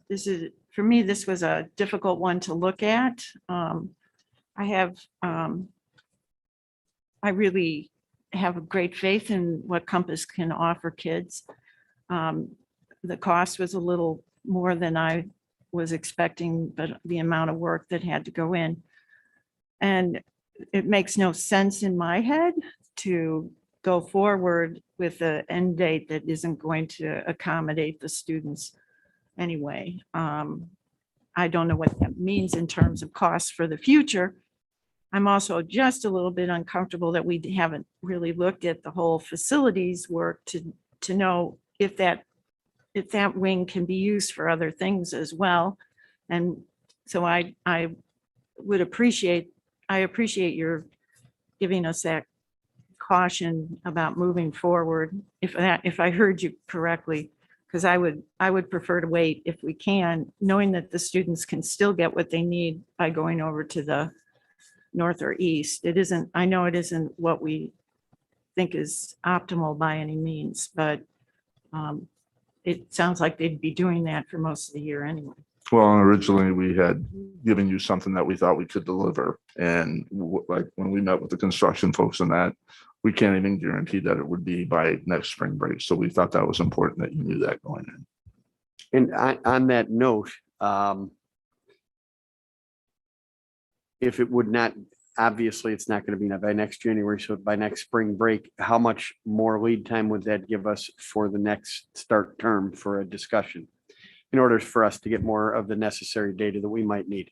Yeah, I would say easily a couple of months, because if spring break was a target, we're just moving the needle about 3-4 months. If you were looking at going all the way to the following school year, that opens up a little more time for you to have conversations about need and commitment on this project.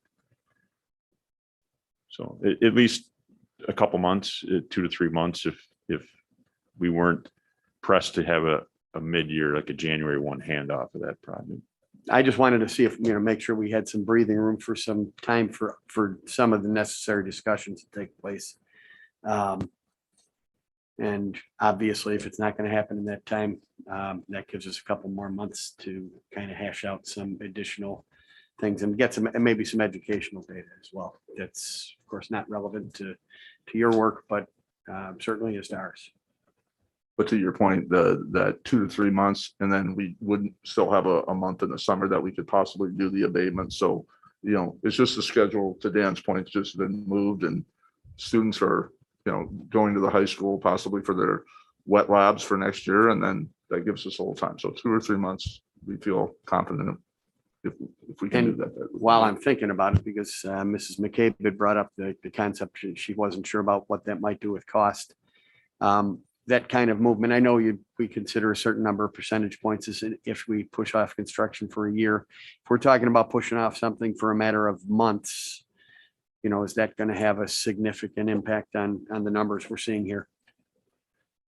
I don't think it'll have, we don't have a very good crystal ball right now. It's just the market has been kind of giving us fits, but I would say that you might see a little bit of escalation on certain things. You also might see a little bit of reality check of things coming back in alignment. One thing, roof insulation is one of those things that could in fact maybe drop back down into where we are more accustomed to it. So I think there'd be enough ebb and flow that these numbers would still stay true.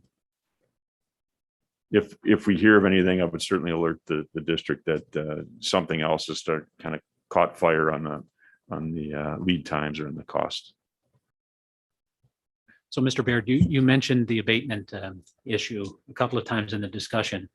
Did I understand you rightly that your recommendation would be that we keep the abatement closer attached to any move to do construction on the wing? Yes, sir. I think that would be the wisest thing to do, just for the reason and the rationale that presently we have the okay to use some of those rooms for storage and that. If we abate, we're going to be removing all the hot ceiling, the hot floors and the boards. We do that, we won't be able to use it over. So it'll be mothballed, we'll be heating it. And then it doesn't have air conditioning right now, but then it serves no purpose to us. And right now, as it sits, it can serve a purpose to help us. So I would propose that we would align it closer to moving forward. Just makes more sense to me.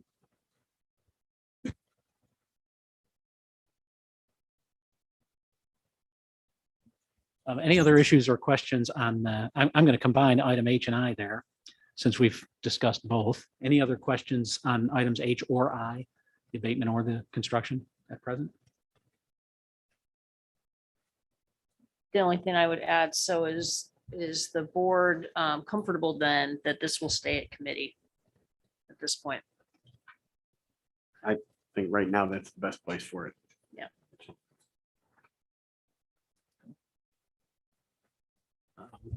Thank you. And I guess that brings us to item J. Thank you so much. So we met with leadership from all of the school buildings, representatives from each of the grade levels to talk about school fees for next year. I'll break this conversation up into 1st through 12th grade and then kindergarten. So looking just at 1st through 12th grade first, really the only changes, proposed changes are at the high school level. So there are a few AP courses, AP English, AP Seminar, AP Research, where the consumables being provided to students have increased. So there are proposals to go up $5 for AP English, $1 for seminar, $1 for research. And then the PE student leader course, the consumables have increased in price. They receive the CPR materials and first aid manual. So there's a proposal to go up $5 for that course as well. The photo courses, if you look at photo 2, photo 3, and the advanced photo, there is actually a proposal to decrease those fees by $20 each. And the primary reason is most of the work now is being done with digital cameras.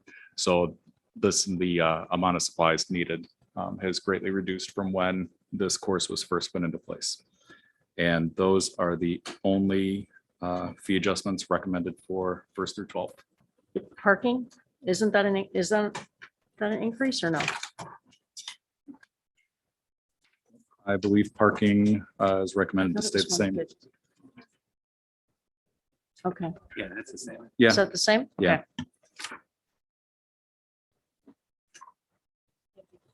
Okay.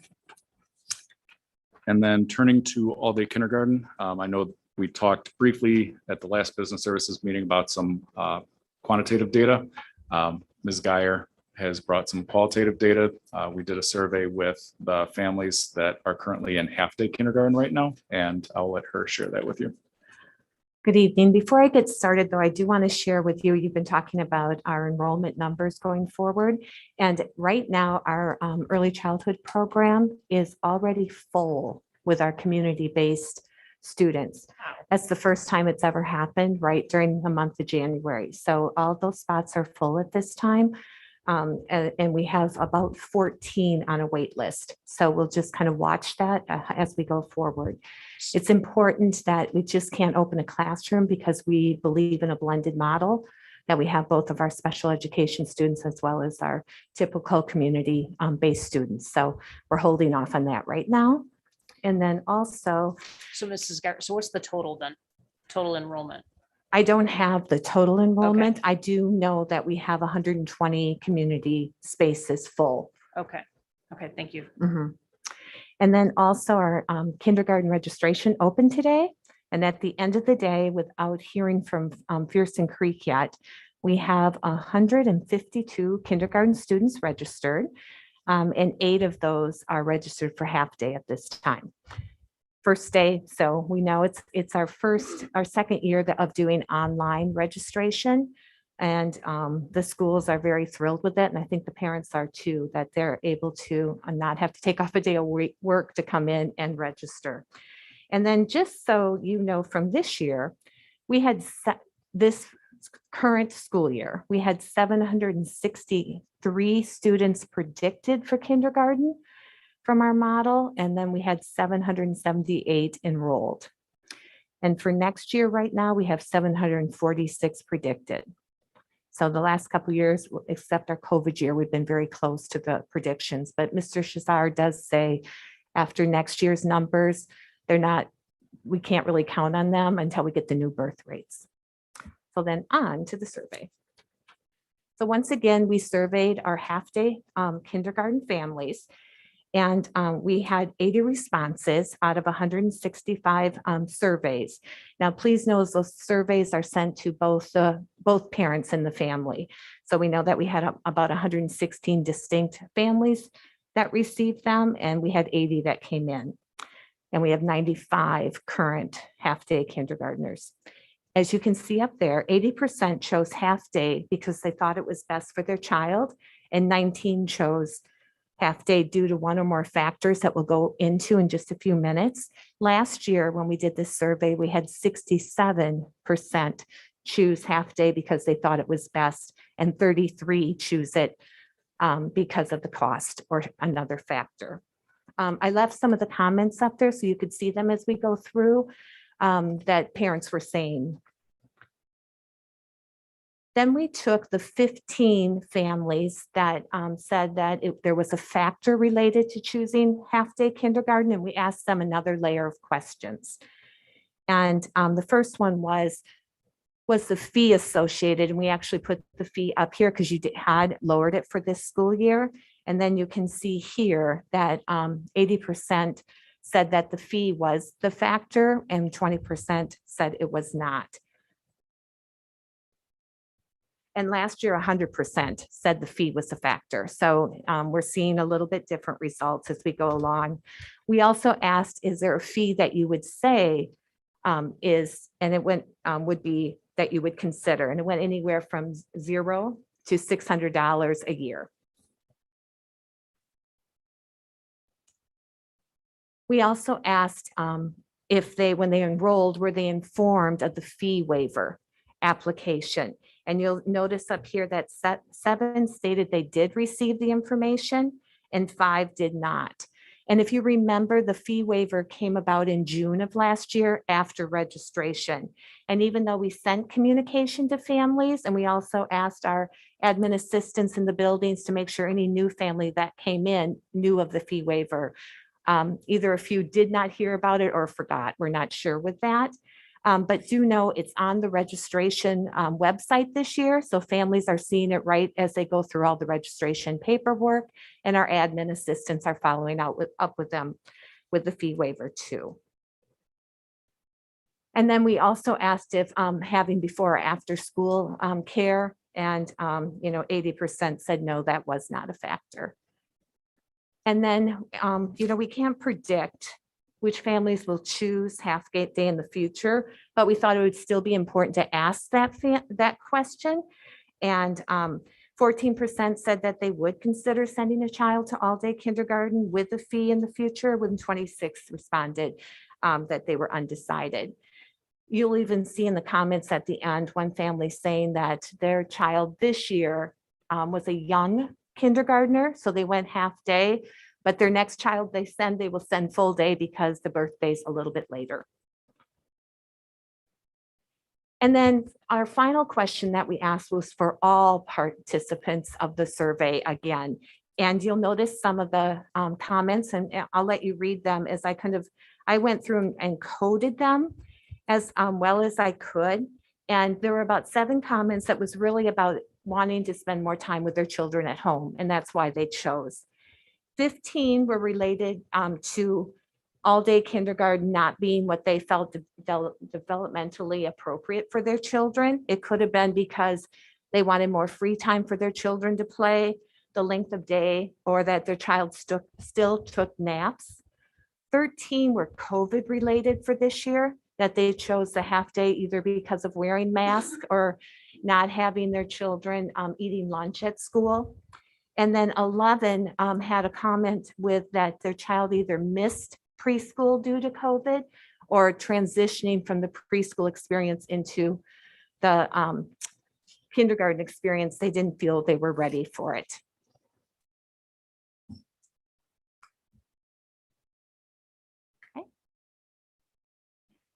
So based on the data that we received from families, the proposal that we have for all-day kindergarten fees is a consolidation of the tiers.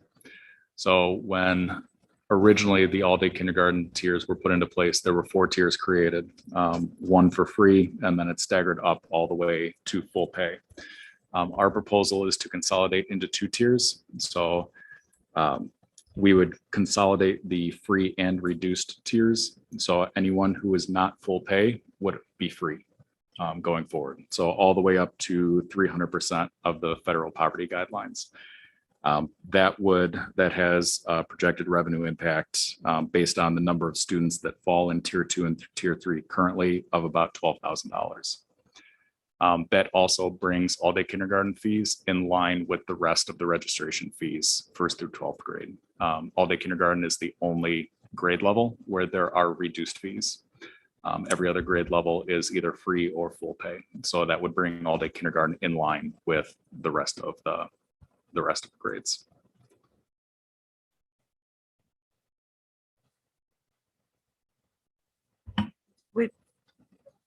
How are we doing in that fund? Is there, I should have asked you this earlier, I'm sorry. But how's the all-day kindergarten fund after we've done this tier? How much more money do we have in that fund at the end of the? So all-day kindergarten does run a deficit right now. So revenue for this current year is projected at $939,000 roughly. And the expenditures are about 1.25 million. So there is a deficit. It is not as great as maybe what was projected. The deficit is a little bit less, but if we were to consolidate the tiers like this, we would be able to absorb that extra $12,000 very easily.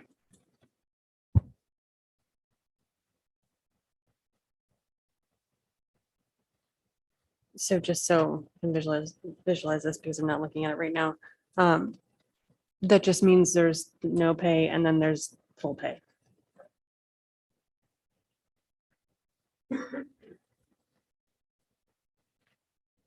I still would like all-day kindergarten to not be something someone has to pay for.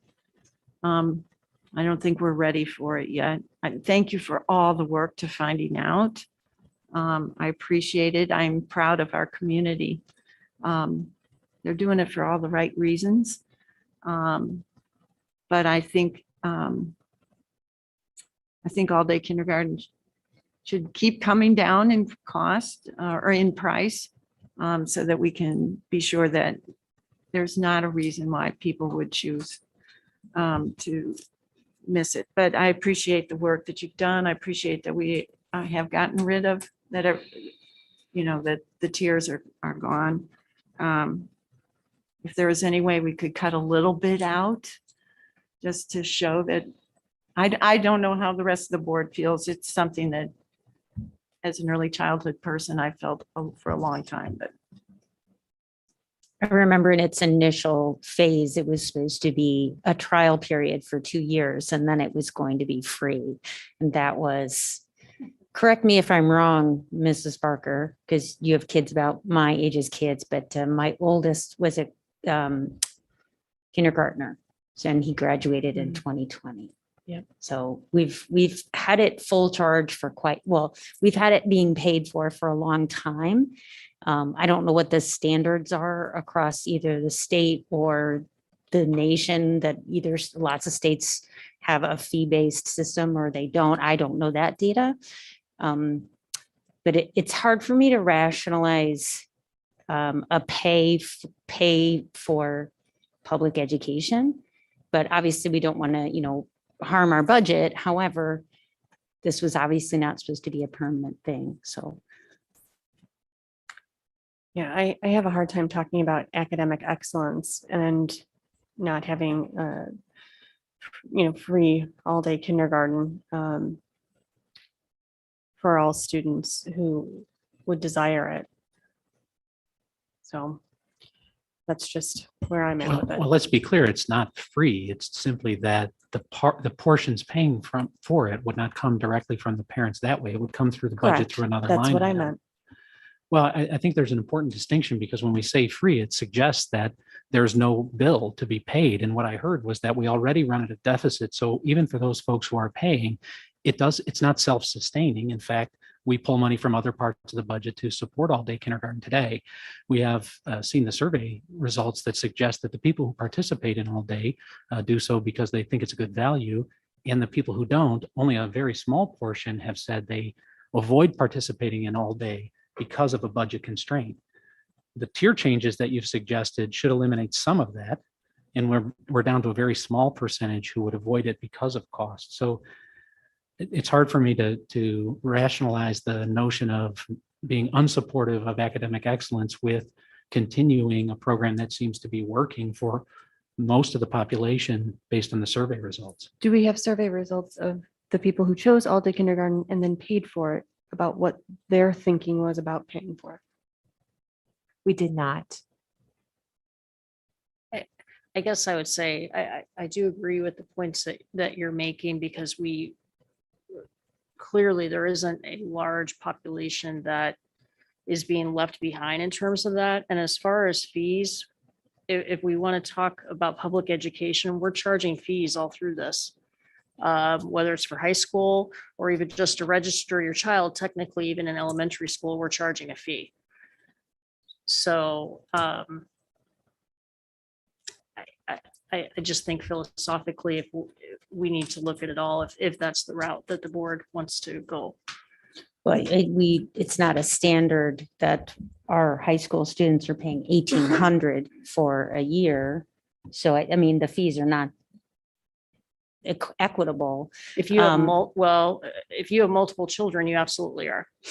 Right, but if you have multiple children in kindergarten, you're still paying 1,800 a student, correct? You don't, right? So student per student to be comparable. And of course, education costs something. Free meaning this is public education, your tax dollars support that. So someone has to pay for it event somewhere, and I don't want it to be a strain on the budget in any way. But I would think that there's got to be a way we can figure this out. And when we come back to discuss it, if we do need to make some sort of change, I as a board member would appreciate knowing, what does the rest of the state do? What does the rest of the nation do? Are we the only school in Illinois that does it? Or are we the only school that offers free options? I don't really know. And we did when we initially talked about the tiers, establishing the tiers, we did do that analysis. Oh, So right, I'm before. not sure. Thank you, sorry. That's okay. That's a great question. And I can get you that information right away. I just didn't bring that presentation with, but Sure. yes. Well, Mr. Kuschert would not know it either unless he saw that meeting. And that was actually one thing I was going to ask to piggyback off of your point. Do we know the percent distribution that falls within each of these tiers, right? So then if we are reducing that down to those 3 tiers to free, and it's only accounting for about $12,000 in change, right? Do we know what percent falls within this full pay category? So in tier 1, 2, and 3, so the free category and then the two reduced category, current reduced categories, 14% of students fall in there. And then 86% are full pay.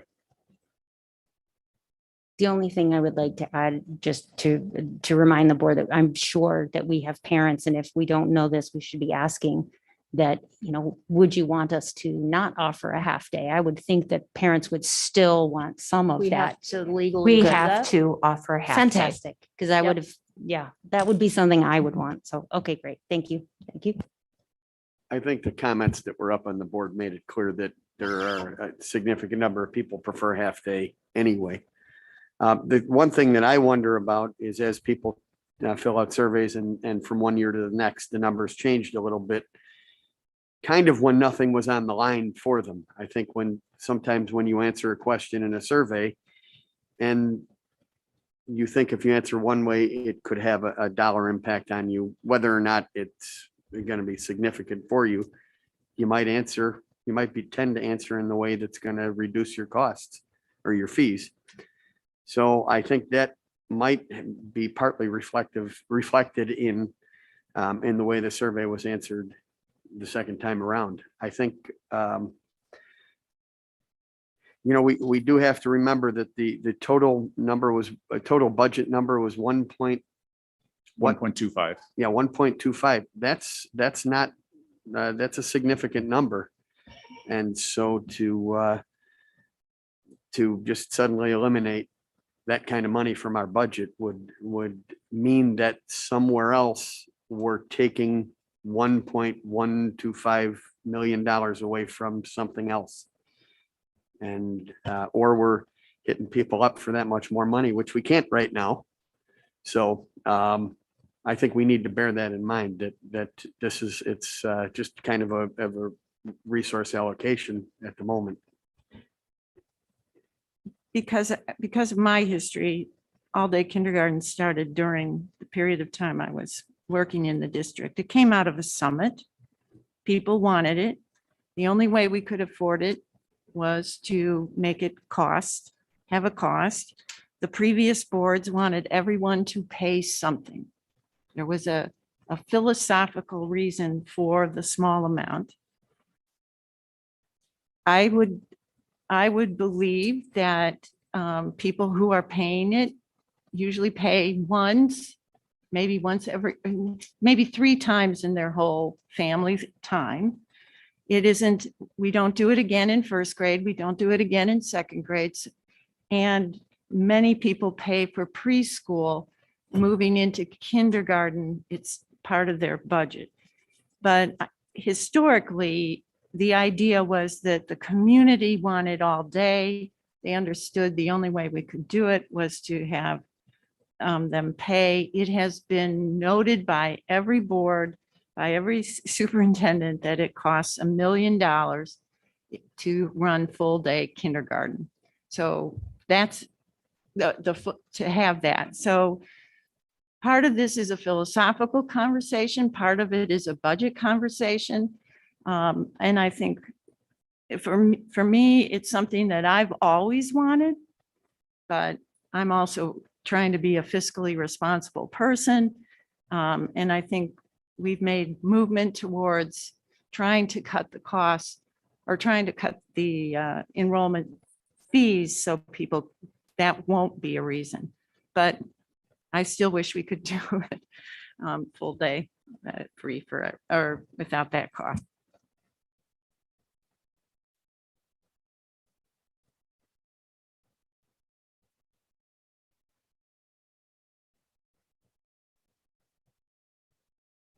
So the question comes for how we would address the fees as a whole. Do we have to bring this back to the board for a vote to approve all the fees? And would we like to split them out and bring some of them in the consent agenda and others to the board for action? I'm willing to vote for it. So if you want to put it on consent, that's fine with me. As one board member, and if, I'm inundated with different thoughts at midnight the night before, I can pull the item. then So if the item went on as just fees in general, someone would have to then say, I would like to vote on fees minus kindergarten fee, and then that would have to be brought up as a separate item according to Robert's rules, right? And Yes. Mr. Moore's not here to answer me. There he is. So am I correct on that? So it could be done, but if we anticipate that, it's probably better to separate it out first. I don't know, I guess as I'm paying attention to people at the table here, I'm not sure that it would be that big an item. That we would want to separate it out, but I think I don't that's something think we should hash out anybody's now. going to do anything different at this point with it because Yeah. we first have to decide that philosophically, all-day kindergarten is something we want to offer and then talk about how to figure it out in the budget. And so we're not ready to do that, I don't think. So I don't know that we need to separate it out. So, yeah, I figured I didn't want to get to a messy point at a board meeting and suddenly try to figure out how to do that. So that's how I think we'd have to do it. And I think if we're going to do that, we should do it now, but I don't know that we have the need at the table to do that. So if I seek to summarize that conversation, I'd say that we're comfortable with the fees as recommended by administration, and we would put them on the agenda for consent. I think I'd also like to hear what Mrs. Bell had asked for, just for other districts and what they're doing and if they're running things comparably, as well as if they're running at a deficit, if this is kind of typical across the board, that this is what happens. And then we'd probably be able to make a little bit more of an informed decision there. There's also information available. I'm not sure who would have it. Either Mr. Attaway or Mr. Shazar would have what per student the cost is per grade level. And then you could see, do our high schoolers cost us more? Do our, and versus the fees, and then that might help. So that to clarify, that would be for a kind of a philosophical discussion going forward as opposed to now. So that they can feel comfortable setting their agenda or their points for the regular board meeting. Is that a fair assessment? Okay. The other thing just I would add, I think you'll find when you see the data that we had looked at a couple years ago, there is a direct correlation between free all-day kindergarten and discounted lunch, free and reduced lunch program. There's a correlation there. So.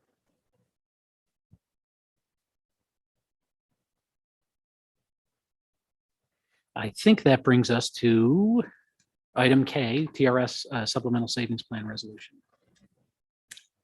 So this was an item that was originally raised last year.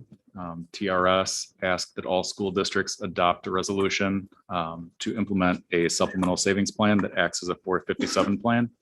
That is now coming back around. Our attorney is recommending that the board adopt this resolution in advance of participation by our staff. Yeah, if you were here a year ago over at Thompson, it was pretty undefined at the time and we pulled it and it was fine. TRS came back with a much better defined program since then. The state is requiring every board to to pass a resolution of this form so that we can offer this. There is no cost to the district. It's strictly a state program. Our only, I suppose implied cost would be deducting from a check and mailing it to TRS, but that's insignificant. We do have our own 403B and 457 plans. This does not impact those at all. We will continue to offer the plans that we have. This is another option. There's a second part is that anyone new to TRS starting in July is opted in automatically unless they choose to opt out. It's essentially a forced savings plan, but they can choose to opt out within the defined time period.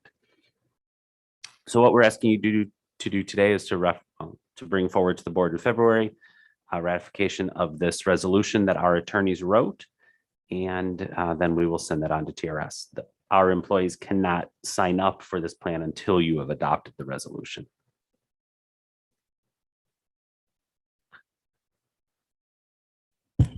And based on what you said, if I heard you rightly, there's no administrative cost burden for the district, and so it won't impact our financials in any way. Not as a at all. district. Correct.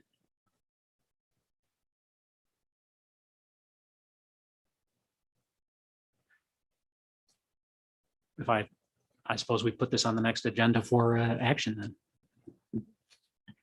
Thank you. All right. That takes us to L, the 3-year renewal of audit services contract.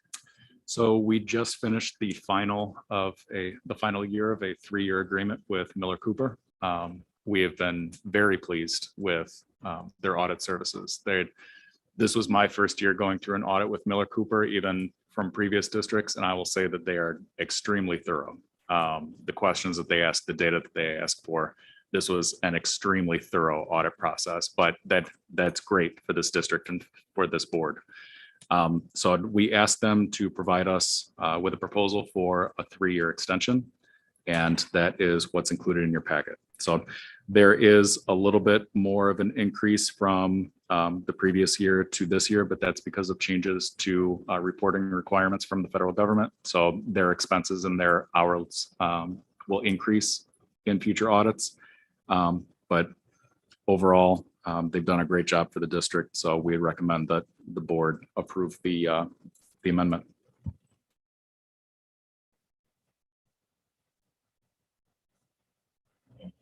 We can put that on for action at the next board meeting, unless there's other commentary or questions. Great, we'll move that Does one. this need to go on action, or since it's a renewal, could we do consent? I think we can. Consent? Consent it is. All right. I think that takes, I see the agenda. For those of you who are watching on TV, I see the agenda in front of me, but for the life of me, I can't read that. It's way too small. So hold on one second while I get back to my iPad version. Thank you. Thank you. The Village of Wayne Intergovernment Agreement. Thank you. Thank you, Mr. Werner. Just this past May, we were contacted by the Village of Wayne. We had about 52 buses at that time that had been 52 buses by level, elementary, middle, and high, that were using the road country club that connects between 25 and over on Dunham. 2/3 of that road is actually in Wayne. A third of that road is in St. Charles. So as they had asked if there was a possibility of assisting paying them with the road, they had 2 culverts towards Dunham Road that both were collapsed, and actually had to shut the road down this summer to repair those. They had done some repairs over the years, so they had just asked at that time if they had forwarded us a permitting, which was actually $300 per bus per day. And because of the weight of our vehicles, that road right now does not have the appropriate, anything that is overweight is supposed to be being taxed. We have never had this happen before. Mr. Attaway and myself had contacted our attorneys, but previous to that, we asked if we could meet with them a couple times. We reduced the routes at that time from 52 down to 18 for the upcoming school year. We were able to take some of those routes, take them through the neighborhood, take them different places. And I think the evolution over the years of adding the bridge and putting impact on that road, the utilization, instead of people running down to 64, they actually started cutting through the neighborhood and then going up straight across to North High School. Students use the road, but we were putting a lot more buses and traction on the road. When I first heard it, my reaction was like, what? I was like, I've never had this happen in my career. This has never happened. And then when we all of a sudden started talking to them and about the different levels and the buses that were going through, they forwarded their permit information to us, met again with us in the fall. We shared with them what we had done, and they had asked if we could just review, and their ask was a $300 charge per bus annually. So it doesn't matter how many times they go back and forth, and they aren't going to nickel and dime between sporting events, shuttles, summer school, anything like that. But when they broke it down at the end of the day, they had asked if we would entertain paying them each year $300 per steady route that goes through that neighborhood. There were options. We did meet with our transportation. We went through options as far as what could we do with our buses? Could we just not have any buses on that road and bring them down to 64 or take them up to Army Trail? The difference was Army Trail, a lot of Army Trail falls under Wayne. And so that would be the same problem. They still have the same weight requirements on that road. But also when you take Army Trail and you come down to 25, you have to make a blind left turn at the top of that hill. So from a safety perspective, we looked into avenues. So we were just bringing that forward so everybody would know the conversations that we had. And that we, there was one point where it was $725,000 and Mr. Attaway and I were like, oh, and we met with Dr. Pearson and then we just kept going back to meet with them. But this is what they have proposed to us coming to the end of the year. And that's sort of the Reader's Digest instant version for all of you, but I'd be happy to entertain any questions or passion about paying Billy Goat's gruff. Okay, so. I absolutely would oppose this. This is a slippery slope. I think we've already done our due diligence by helping to solve some of their angst about their road that they need to maintain by reducing the number of runs on there. I think that's far and away enough. I've never even heard of this type of thing before. And then that just leaves it open to every municipality we're in to charge us for every bus, and that could have detriment to our budget for sure. Schools are required to pick up kids. We pick up students that live in Wayne and elsewhere, and we use the roads to get there. Everywhere across the state, in different states that happens. To charge us a toll, I'm flabbergasted. Do we have this sort of fee normally to St. Charles?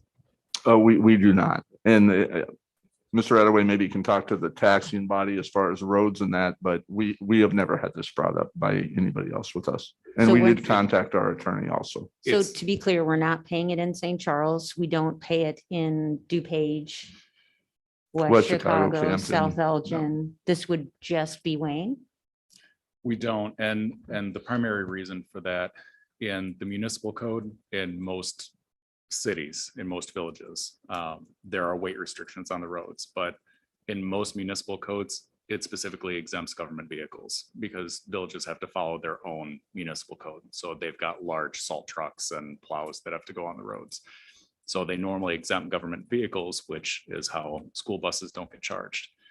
So The village does of Wayne, the Village of Wayne does not have large vehicles, so they do not have an exemption in their municipal code exempting government vehicles, which is why that's the only municipality where we would be subject to this. so they don't have snow plows? They do not. So we would avoid at least, Not, if they do, they're not over the weight limit. Okay. we would avoid at least the slippery slope. And I'm not suggesting I disagree with you, but we would at least avoid that even if we were to go along with this. Correct. But at any time, they could change that then when they see that this is that this is going through. I still can't agree to this. Would they, I think the question becomes whether, again, it comes down to philosophical, there's a potential for litigation, right? If we choose not to, settle, so to speak, on this amount. So that's something I think we should consider. It's certainly in discussions with our attorneys, something that has been considered on their side as well in comparison to this dollar amount. So. Have we heard from the attorneys whether or not the Wayne Village Police would have the jurisdiction to stop one of our buses on that road and issue a citation? They do. They would be able to pull our buses over and issue citations, and what that they also have the legal ability, because it's in municipal code, to file an injunction against the district and eventually start to charge fees. so my question would be, what is our option? There are students that live in Wayne that go to our schools because Wayne does not have a middle school or a high school. So what would they rather us do? Not to play cat and mouse, but I'm trying to think of all options here. And what would they rather us do? Just pay them the 700 and whatever thousand and they settle down to 5? It's super confusing as to why. So it was when we were first approached. Okay, Right, so but- my reaction was exactly like yours, Ms. Barker, just so you know, because I thought the ask was never had the asking to have asked this amount that was very high. Okay. That being said, to not use that road, for those of you that have been on that road, you know that coming off of Dunham and going down under all those old trees and those culverts that are there, I'm just telling you the facts. I'm just telling you that area is highly under shade, ice. If we have slicks, if we have cars go off the road, there are no sidewalks there. There actually are 3 or 4 small tributary rivers that go underneath that road, and they have culverts. So what I'm saying is we have probably put more buses on there, okay, over the course of the last year. The things we could do is we could navigate those buses through the neighborhood, send them back to 64, okay, or up to Stearns Road. And we could add time, travel time for our students on that, and we could do that. St. Charles isn't going to be charging us, but we could do that. It's just all about time. And with our routing and that, we try to minimize the routing. So underneath Versatrans, we just, when the bridge opened up, we were able to utilize that road, and we did so. So we moved some buses off there. So we could go back and we could take those buses through the neighborhoods. It would just add time onto those routes for those children. And we talked about, is it about 15 minutes? Yes. Time it would add. Right. I think the Terry Primdahl and Terry Westgard said between 12 and 15 minutes add. And then also consider operating expense for that additional time. Right. Well, true. And then the impact of the additional vehicles on 64. That was sort of the other conversation there. So. Well, they can't charge us more on 64 because it's not in their municipal code, right? Correct. No, I understand Mrs. Parker's view completely. But when considering the additional route times, the additional inconvenience, and the potential, really, as you're describing them, the potential for really what in that particular area what could be disastrous. On these icy roads and things like that. This time of year, having this discussion, I'm thinking about just driving my car on those, and I don't like to do it. Do we have to do this do we have to agree that we're going to do this for? In perpetuity? Yes. Is there a possibility? I'm all for intergovernmental agreements because I think that means we're all playing fair and square. I think Mrs. Barker's concerns are also reasonable to consider.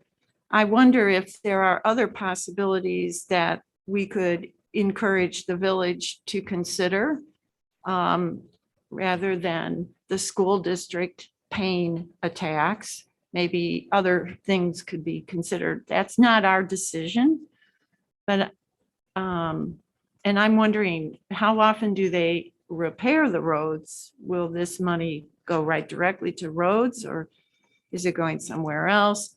I think you guys have negotiated an incredible, from 700,000 down to $5,600 is a pretty good negotiations. But I'm wondering, is this something we're going to have to pay forever? And then maybe the costs go up and up. Is that something you talked about? It's something we can talk about. I can tell you what has been done there over the course of the last 8 years. And for those of you that have driven that road, the apron that goes right onto Dunham was just replaced with the city of St. Charles and them. And that asked at that time, that was probably over $500,000 because they had to do all that area. The culvert that was just replaced this last summer, the one there would probably be about $25,000 to $30,000 to replace that culvert. I think their ask at roughly $5,000 per year would be similar to just an accrual that they would put in there and be patching roads and asphalt as it comes up. Because as they have a patch, to Mr. McNally's point, they have to repair that. And, they cold patch it in the winter and then they wait for the summer to actually do the actual removal. So I think it would just be an ongoing surplus for them. And we understood it to be strictly for road repairs in that section of road that ran from Dunham 3/4 of the mile down to the country club entrance. Before I would be comfortable voting yes, we would have to have, or maybe we already have the specifics on this dollar amount goes directly to this. So I'm sure we're not slush funding it to them. I just think that it would be more prudent to have really clear how this was going to be used, what percentage, how often, because what if we do give them this and the board agrees and then the roads don't get repaired and one of our buses has an accident slipping into that ditch because it's pretty quick. So maybe boundaries around that and just guidelines, because I don't think I would be comfortable doing something so out of the ordinary without clear guidance on how it was going to be utilized. We can review the intergovernmental agreement and talk to them about just what that would be, whether you approve it or not. That would be good information to have, that it was going directly into a road improvement fund. We could have that conversation. Yeah, it is, and it is listed. It's listed in the stipulations. I mean, perhaps our attorneys could make it even clearer, but it's in the stipulations on page 2, and this is a 2-year Yes. agreement. Yes, with however automatic renewal. So it's critical that we revisit. But associated with that automatic renewal, there's no fee acceleration schedule. No. So in one sense, there's a real positive there. 2 years with automatic renewal could be a benefit for us over the long haul if this fee is going to continue. At least having the contract would lock in the rate for a minimum of 2 years. And also with our Versatrans system to minimize the routes that go through there. So they would have the ask about the route for elementary, middle and high that we would use there. And we would still try to not use that road. Okay, because the ask is $300 per bus for the year. I know it's almost 9 o'clock and we still have another committee meeting. If we go to 20 buses, this is just a flat fee based on what we're doing now, correct? Correct. And is there- It's a flat fee on this year, and the next year, as students move and go through the system, we'll find out how many we have to route through there, and then we would tell them what that number would be, and they would attach the $300 per bus to And that. is there any other school district paying to Wayne? No, I'm just curious in the same thing. U-46 goes into Honey Hill, but not using this road. Particular road. I do not know of it. Well, we should probably find that out. If U46 is using anything in Wayne, we should find out if they're also assessing them a fee. I will. Well, they are. I'll call the board president and find out. I'll call the board president and find out. Okay.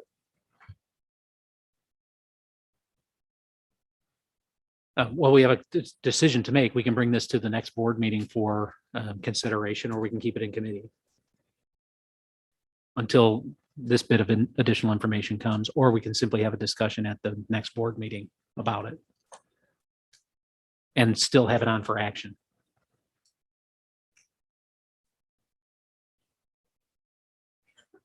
I would propose we leave it on for action with additional discussion to ensure your questions are answered.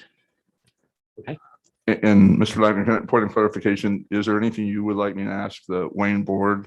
Because are you going to talk to the president of the Wayne board? Is that, I'm sorry, Of U46. of U46? And I'll ask that question though, of the Wayne board too, if there's any other municipalities, including Spare Wheels, any of the other first student, any buses that may be coming in that area, if there's any other.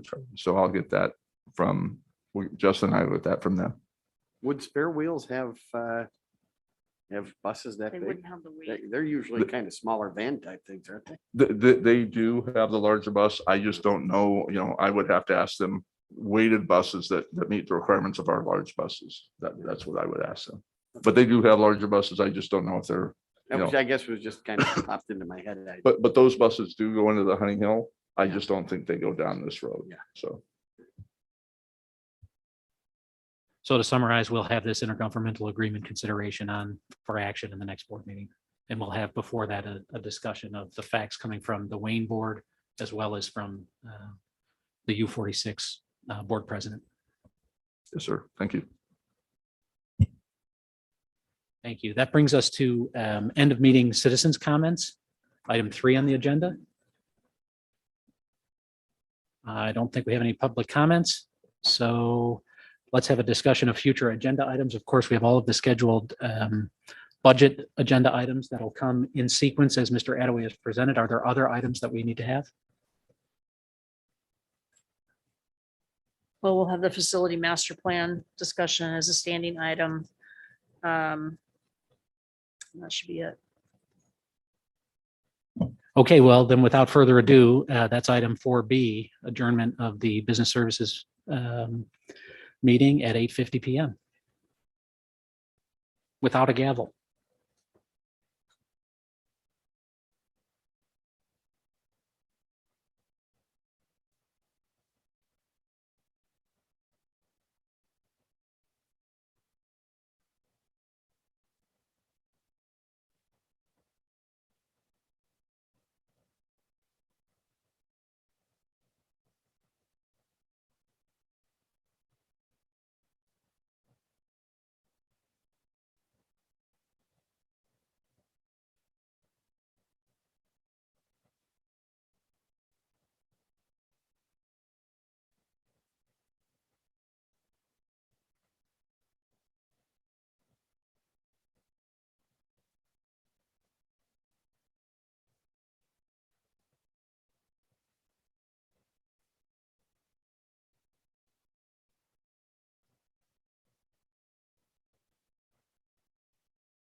We're just gonna give one of our colleagues one more minute, and then we'll get started.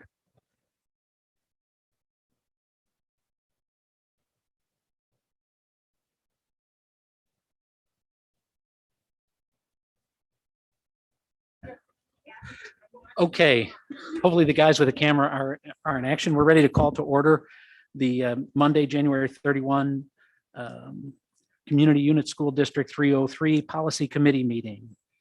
And our first item 1B, is citizens' comments. We do have citizens' comments. And the school code provides for a public comment period at each board meeting, subject to reasonable constraints. The practice of this board is to limit public comment to 3 minutes per speaker to a total of 30 minutes at the beginning of the meeting. Speakers addressing the board are expected to maintain a reasonable level of civility. Also, personnel matters are sensitive and confidential. Comments regarding individuals should be respectful. Insults and defamatory remarks have no place in this setting. The board will terminate public comment if speakers cannot adhere to these guidelines. Please identify yourself at the beginning of your remarks. Our first speaker is Joe Blomquist. Good evening, good night, ladies and gentlemen of the board. Joe Blomquist, FCEA president. I just wanted to, I should have made this after the end of business services, but I just wanted to make a comment, and I appreciate Mrs. Fairgreaves and Mr. Lackner's comments regarding the facilities plan. And I echo the concerns about the amount of sections at various buildings. If we're talking about 3 sections and looking at the projected enrollment numbers, there are 8 schools that are above the projected space for 3 sections. And to go along with that, when the members of the SCEA agreed to a longer elementary day, we heard from the school board a commitment to expanded opportunities for enrichment and innovation and creativity and increased physical activity, all of which requires space. And we're seeing that in our schools right now, several schools that don't have the space to do it. And as much as our educators do amazing jobs of making it work, we want our students to have unabridged opportunities through those specials that we have provided for this from this expanded elementary day. Thank you for your time.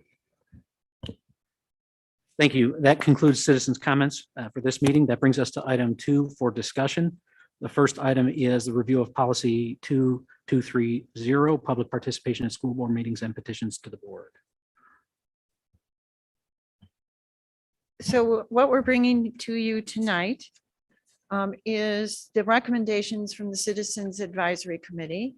As you recall, we tasked the committee to do 2 things, to consider all the ways the board, sorry, I'm tired. You tasked this, the CAC to find ways that the board could gather public comment, as well as how to do 2-way communication. And in your packet, you have the recommendations that the CAC put together in the last 2 months. What our recommendation is to have a brief conversation, or as long a conversation as you want, on the actual policy change that they recommend, and we can bring that back to you after our discussion at the next policy meeting.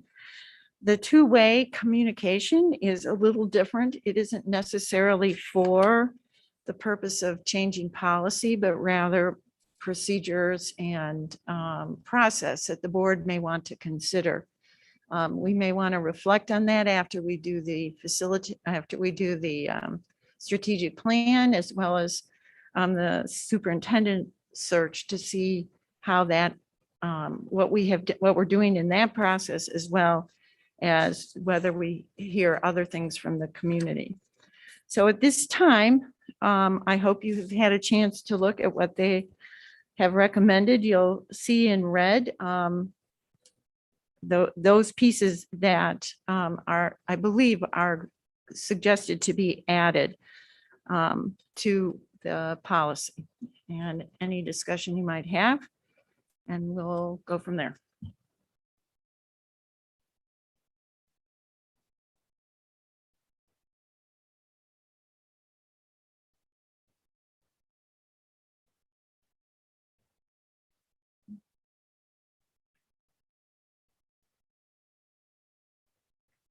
Any hearing no discussion or questions, are you willing for us to go forward and bring to you a proposed policy for at the next policy committee? Mrs. McCabe, I'm having a hard time referring back to it in board docs. Is there an opportunity for you to give about it?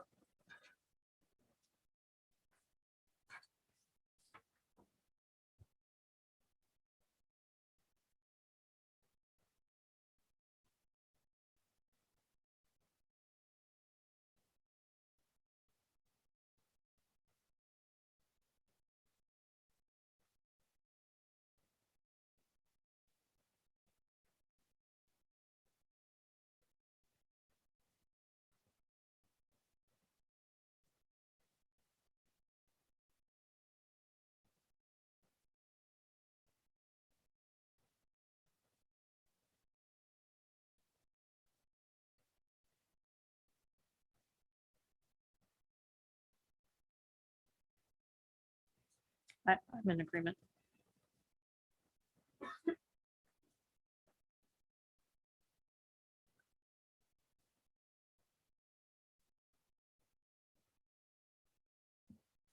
I'll just comment too. I actually think it's very good as far as their additional suggestions.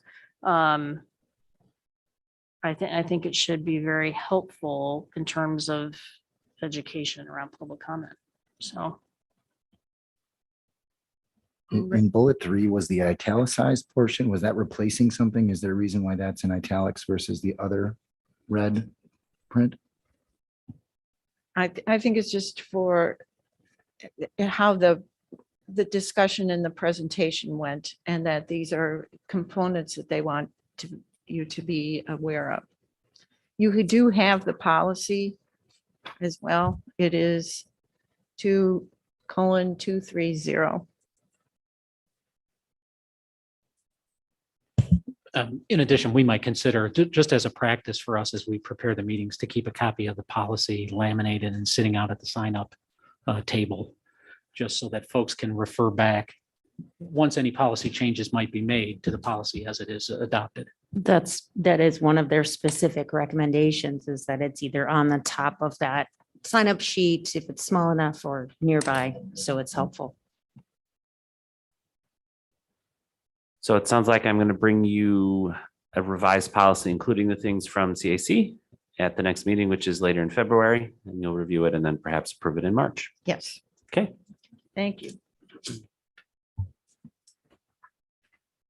That brings us to, for discussion, item B, motion to clarify the board's return to school plan. This is a holdover from some previous and earlier conversations with a move to amend the return to school plan. There was some discussion in the board meeting where the amendment was suggested that referred this to policy, and that's probably more than 90 days ago. We're finally getting to that here. I think if you look at the materials in board book, you'll see that there's a revised version associated with that encapsulates some of the discussion in that previous board meeting. And that's reflected here in the amendment. And it reads, regarding the COVID pandemic, the imposition or addition of COVID mitigation activities that are not addressed in the return to school plan shall require approval from the school board through a vote in session. There are a couple of other changes. And the reason this conversation got started originally was to make clear how the board would interact with the administration in light of changes that might come from various state agencies or that might be considered by the administration for changes to affect the mitigation strategies that are deployed in all the buildings within 303. What this amendment does is it calls out that the board would specifically have a conversation about regulatory changes at the board, but that the administration would be directed to implement regulatory or other government entity guidelines, and then to stay in compliance, and then immediately bring those discussion points onto the agenda at the next board meeting for the board's discussion and consideration. And so that's what's encapsulated. You could read the specific wording, and I think there are two issues. One, are folks comfortable with the wording as it sits here?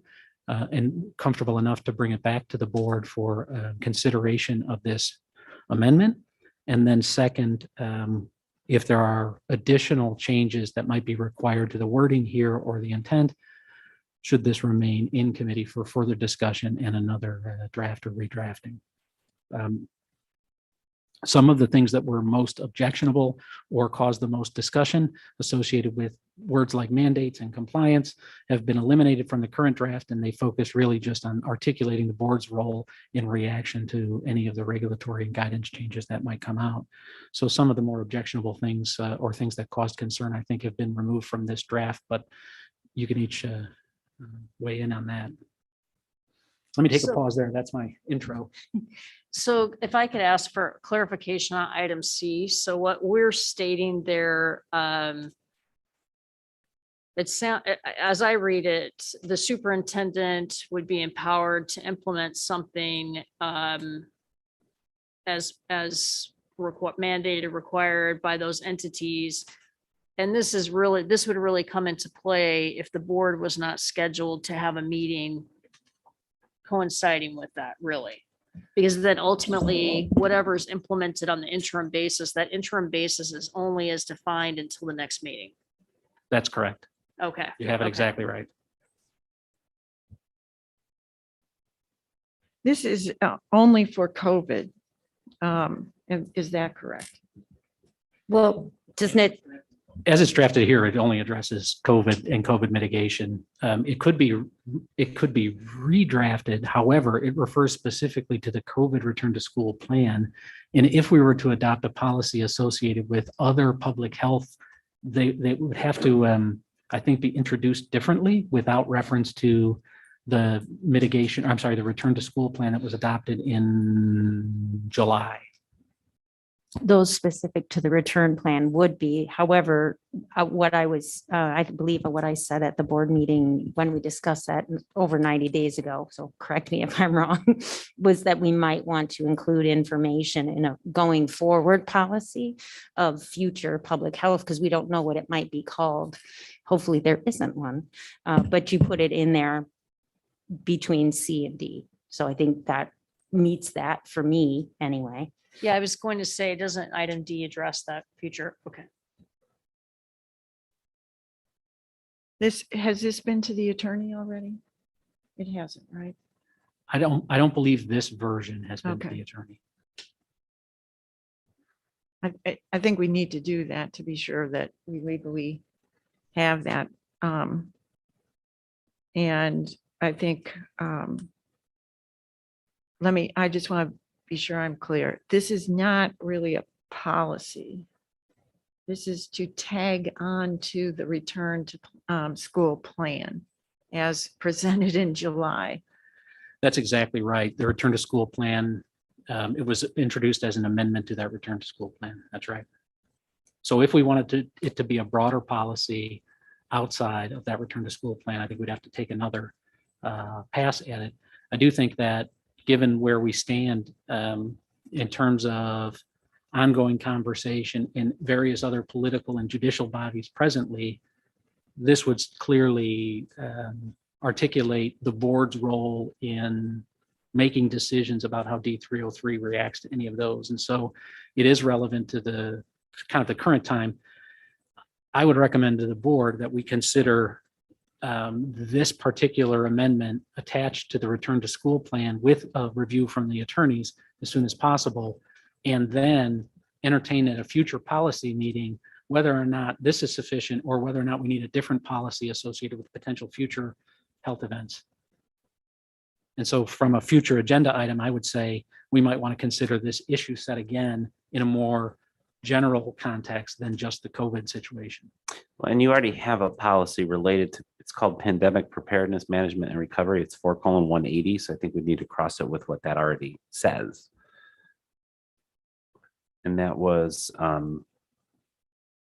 still scrolling here, was last changed on October 13th of 2020, I think in line with some of the changes in state code that happened in the legislature in May of 20. So perhaps what we could do is take the legal review in and bring the reviewed document to the board, either for discussion or for action. I would recommend for action of this. And then for a future policy, have a review of the pandemic preparedness policy and see if there was any amendment we would like to, or any change that we would like to adopt associated with that. Mr. Moore, do you see any problem with any of that? Of that process, no. Or with the amendment? I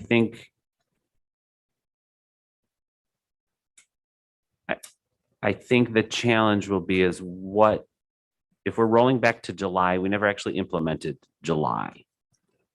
Because since then, the governor's mandate for mask wearing was implemented.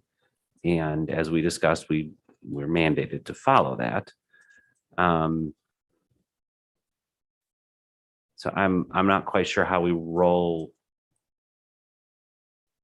all that together. So would your recommendation be then that we should really be approaching the elements of this more so with the existing pandemic response policy? I don't have an answer to that. Okay. I think we need Mr. Manning to really guide that answer.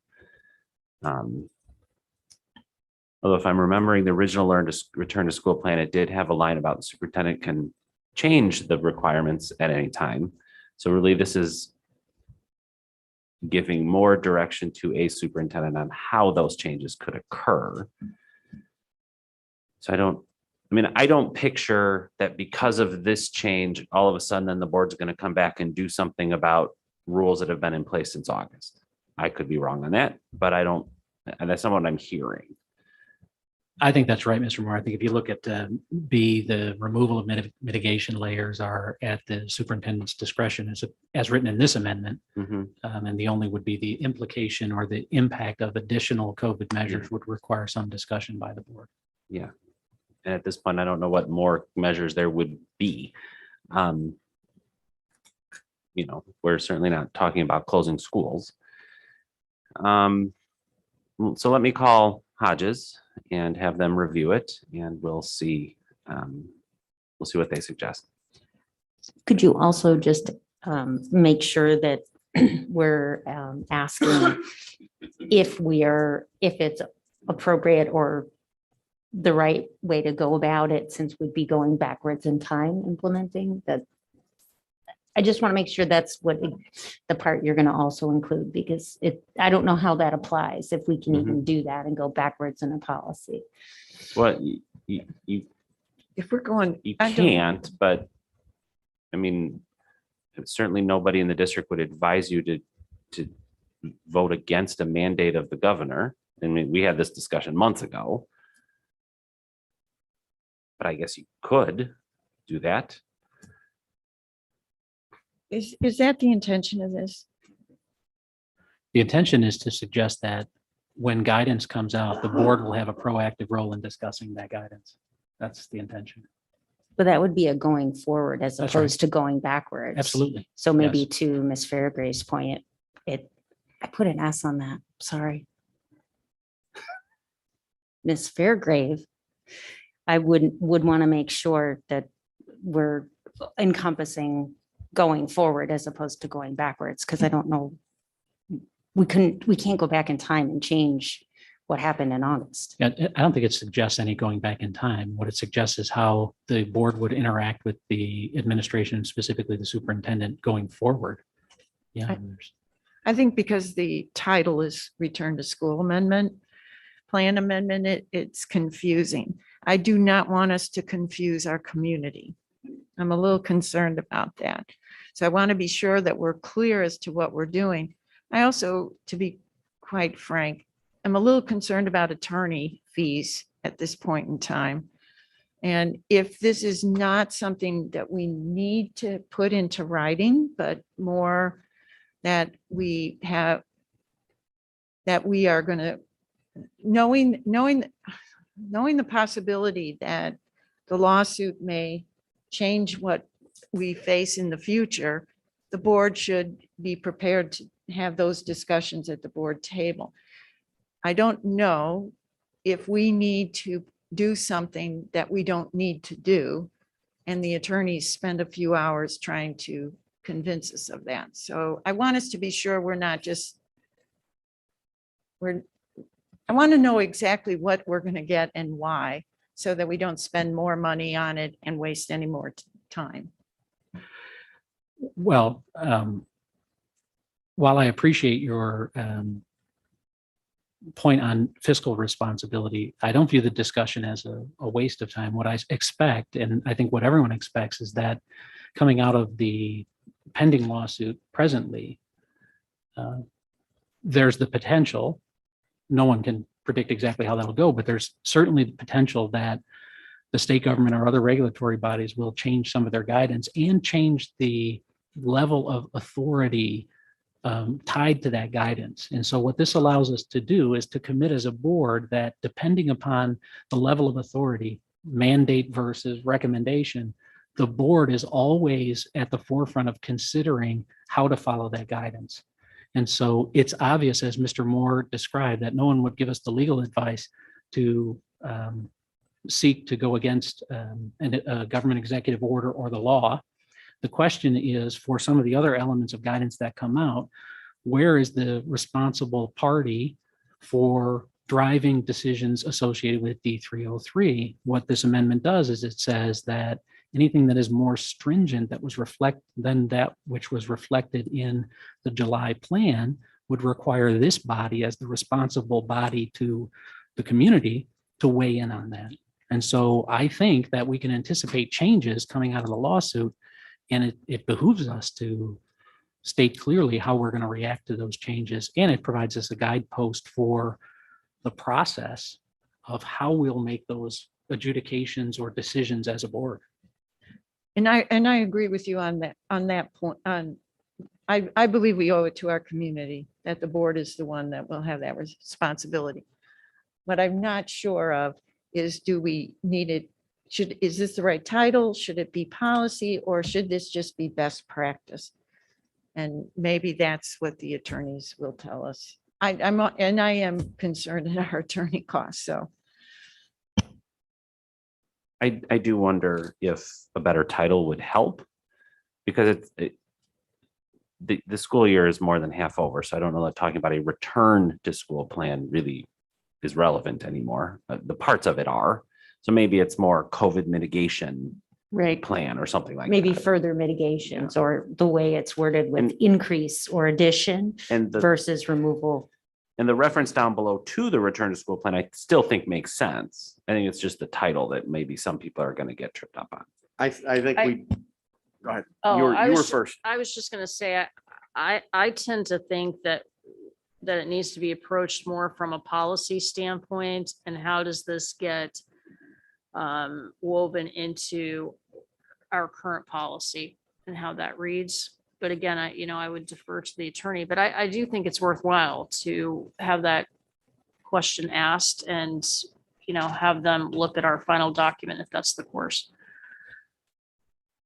One of the fundamental rules of board attorney is to provide advice on policy. So I think this is one of the reasons you have counsel. And I don't know our contract with Hodges, but some portion of what we do is part of the retainer. So I don't know if this would be hourly or not. Well, maybe we can investigate that so that we all feel comfortable. But I think the one thing it sounds like we ought to get is Hodges's opinion as to whether or not there should be, as it is here, attached to the return to school plan, or, as Ms. Fairgrave suggests, better woven into the policy reflecting pandemic and healthcare issues. So maybe that's the next piece.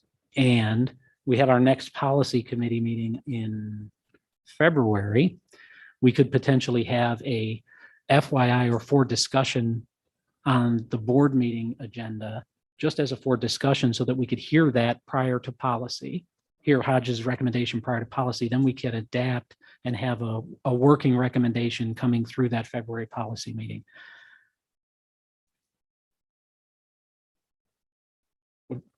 I see a lot of nods, but it may just be the late hour. So I'm. No, does that sound like a I reasonable agree. plan forward? That's, sort of took about half of what I was gonna say. I really think renaming it to something along the lines of response to government recommendations and mandates. And then we're clarifying our position there. I think it's something that we do owe the public, so. So this is what I heard. We'll recommend a for discussion item of this amendment that will include the advice from Hodges on whether this is best handled here, whether this if this language is reasonable or acceptable rather. And then secondarily, if it requires integration with the existing pandemic policy, we would bring a recommendation or a working session or a working draft to the next policy committee meeting. Excellent. So just to be sure I'm clear, you had talked about bringing it to the board table at the board meeting, but you're saying now to the policy? No, I'm saying two separate things. One thing for the board table on a for discussion item, not for action, which would be inclusive of Hodges's recommendation associated with this wording and or their recommendation that we address it through policy, through an adopted policy. And then if they recommend we adopt it through policy, we would take it back to policy for a working session on it. Okay, thank Got you. it. Thank you.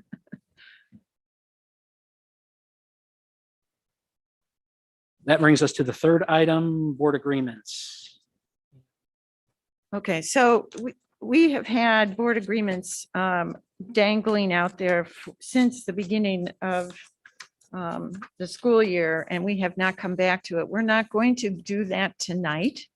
However, we were planning to do, we need to do it, and we need to also add to the board agreements the interaction of board members and students. Now that we have students on Citizens Advisory Committee, and after doing some conversation with IASB, we need to have a conversation about the interactions that board members have with individual students in our role as board member. And so at our February board or policy meeting, we will bring that to the table for us to have further discussion. All right. Has an issue arisen, or is this a preemptive? I'm confused by.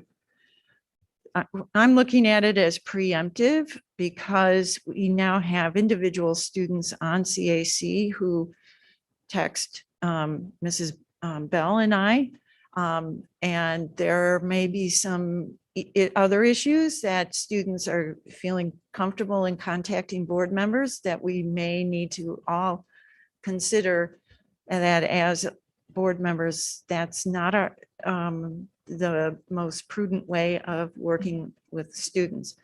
So we have administration and principals and other folks who can work with students. We don't want to cut off the relationship that we have with students, but we also have some legal and ethical things that we need to consider. So it felt like a better place in board agreements to kind of discuss that as a whole. And just to add on to that, from conversations that Mrs. McCabe and I were having with regards to CAC, that there may be slight variations on, because you're going to talk to, a 5-year-old in a different way than you would talk to a high school student. So maybe, not that we're having 5-year-olds on CAC. Not that I'm aware of, just so that we can kind of have just ground rules or just guidance. It's probably the better way to say it, as a preemptive route. So we know that this is what we should be doing. This is how we should do it, because now we have the students being involved, and it just felt cleaner and more appropriate to have guidance. And I think the CAC situation is unique and new to the board in that we have students sitting on a board sponsored committee and interacting with other community members and board members through that process. And so it is important for us to have some clarity. And we do have some guidance from IASB that I think we bring as a first discussion point associated with that. I'm just going to say, I think it makes sense also because we have additional opportunities coming up related to the superintendent search. We will have students not only completing the survey like we talked about earlier, but some of them will likely participate in the focus groups and things like that. So I think there's more opportunities rising. All right, then we'll bring it back in February. That brings us to item 3, adjournment. But item 3A before adjournment is future agenda items. We heard that we'd have the CAC discussion in February. We heard we'd have a discussion on policy and the return to school plan potentially in the next committee meeting as well. Are there other items, Mr. Moore? I have 100 and some pages of press updates, not all of which are relevant, but we do need to do that at the next meeting. I'm hopeful it's the rocket docket, get it done quickly, but I haven't read it yet, so I'm not sure. The next meeting is February 28th, and it's the same as business services again. And a special board meeting. Maybe we could switch policy and business So service. here, the part of the reason that I keep suggesting we do business services first is because other people come to those meetings, like Mr. Critta, for example. And I don't think it's fair to have guests sit through as many meetings as possible. You were right. So that's how it's arranged right now.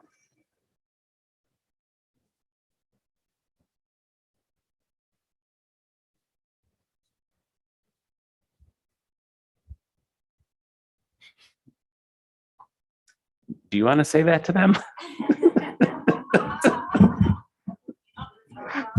At the next special board meeting on February 28th, that is when HYI is presenting the superintendent leadership profile, which they indicated may be a lengthier meeting.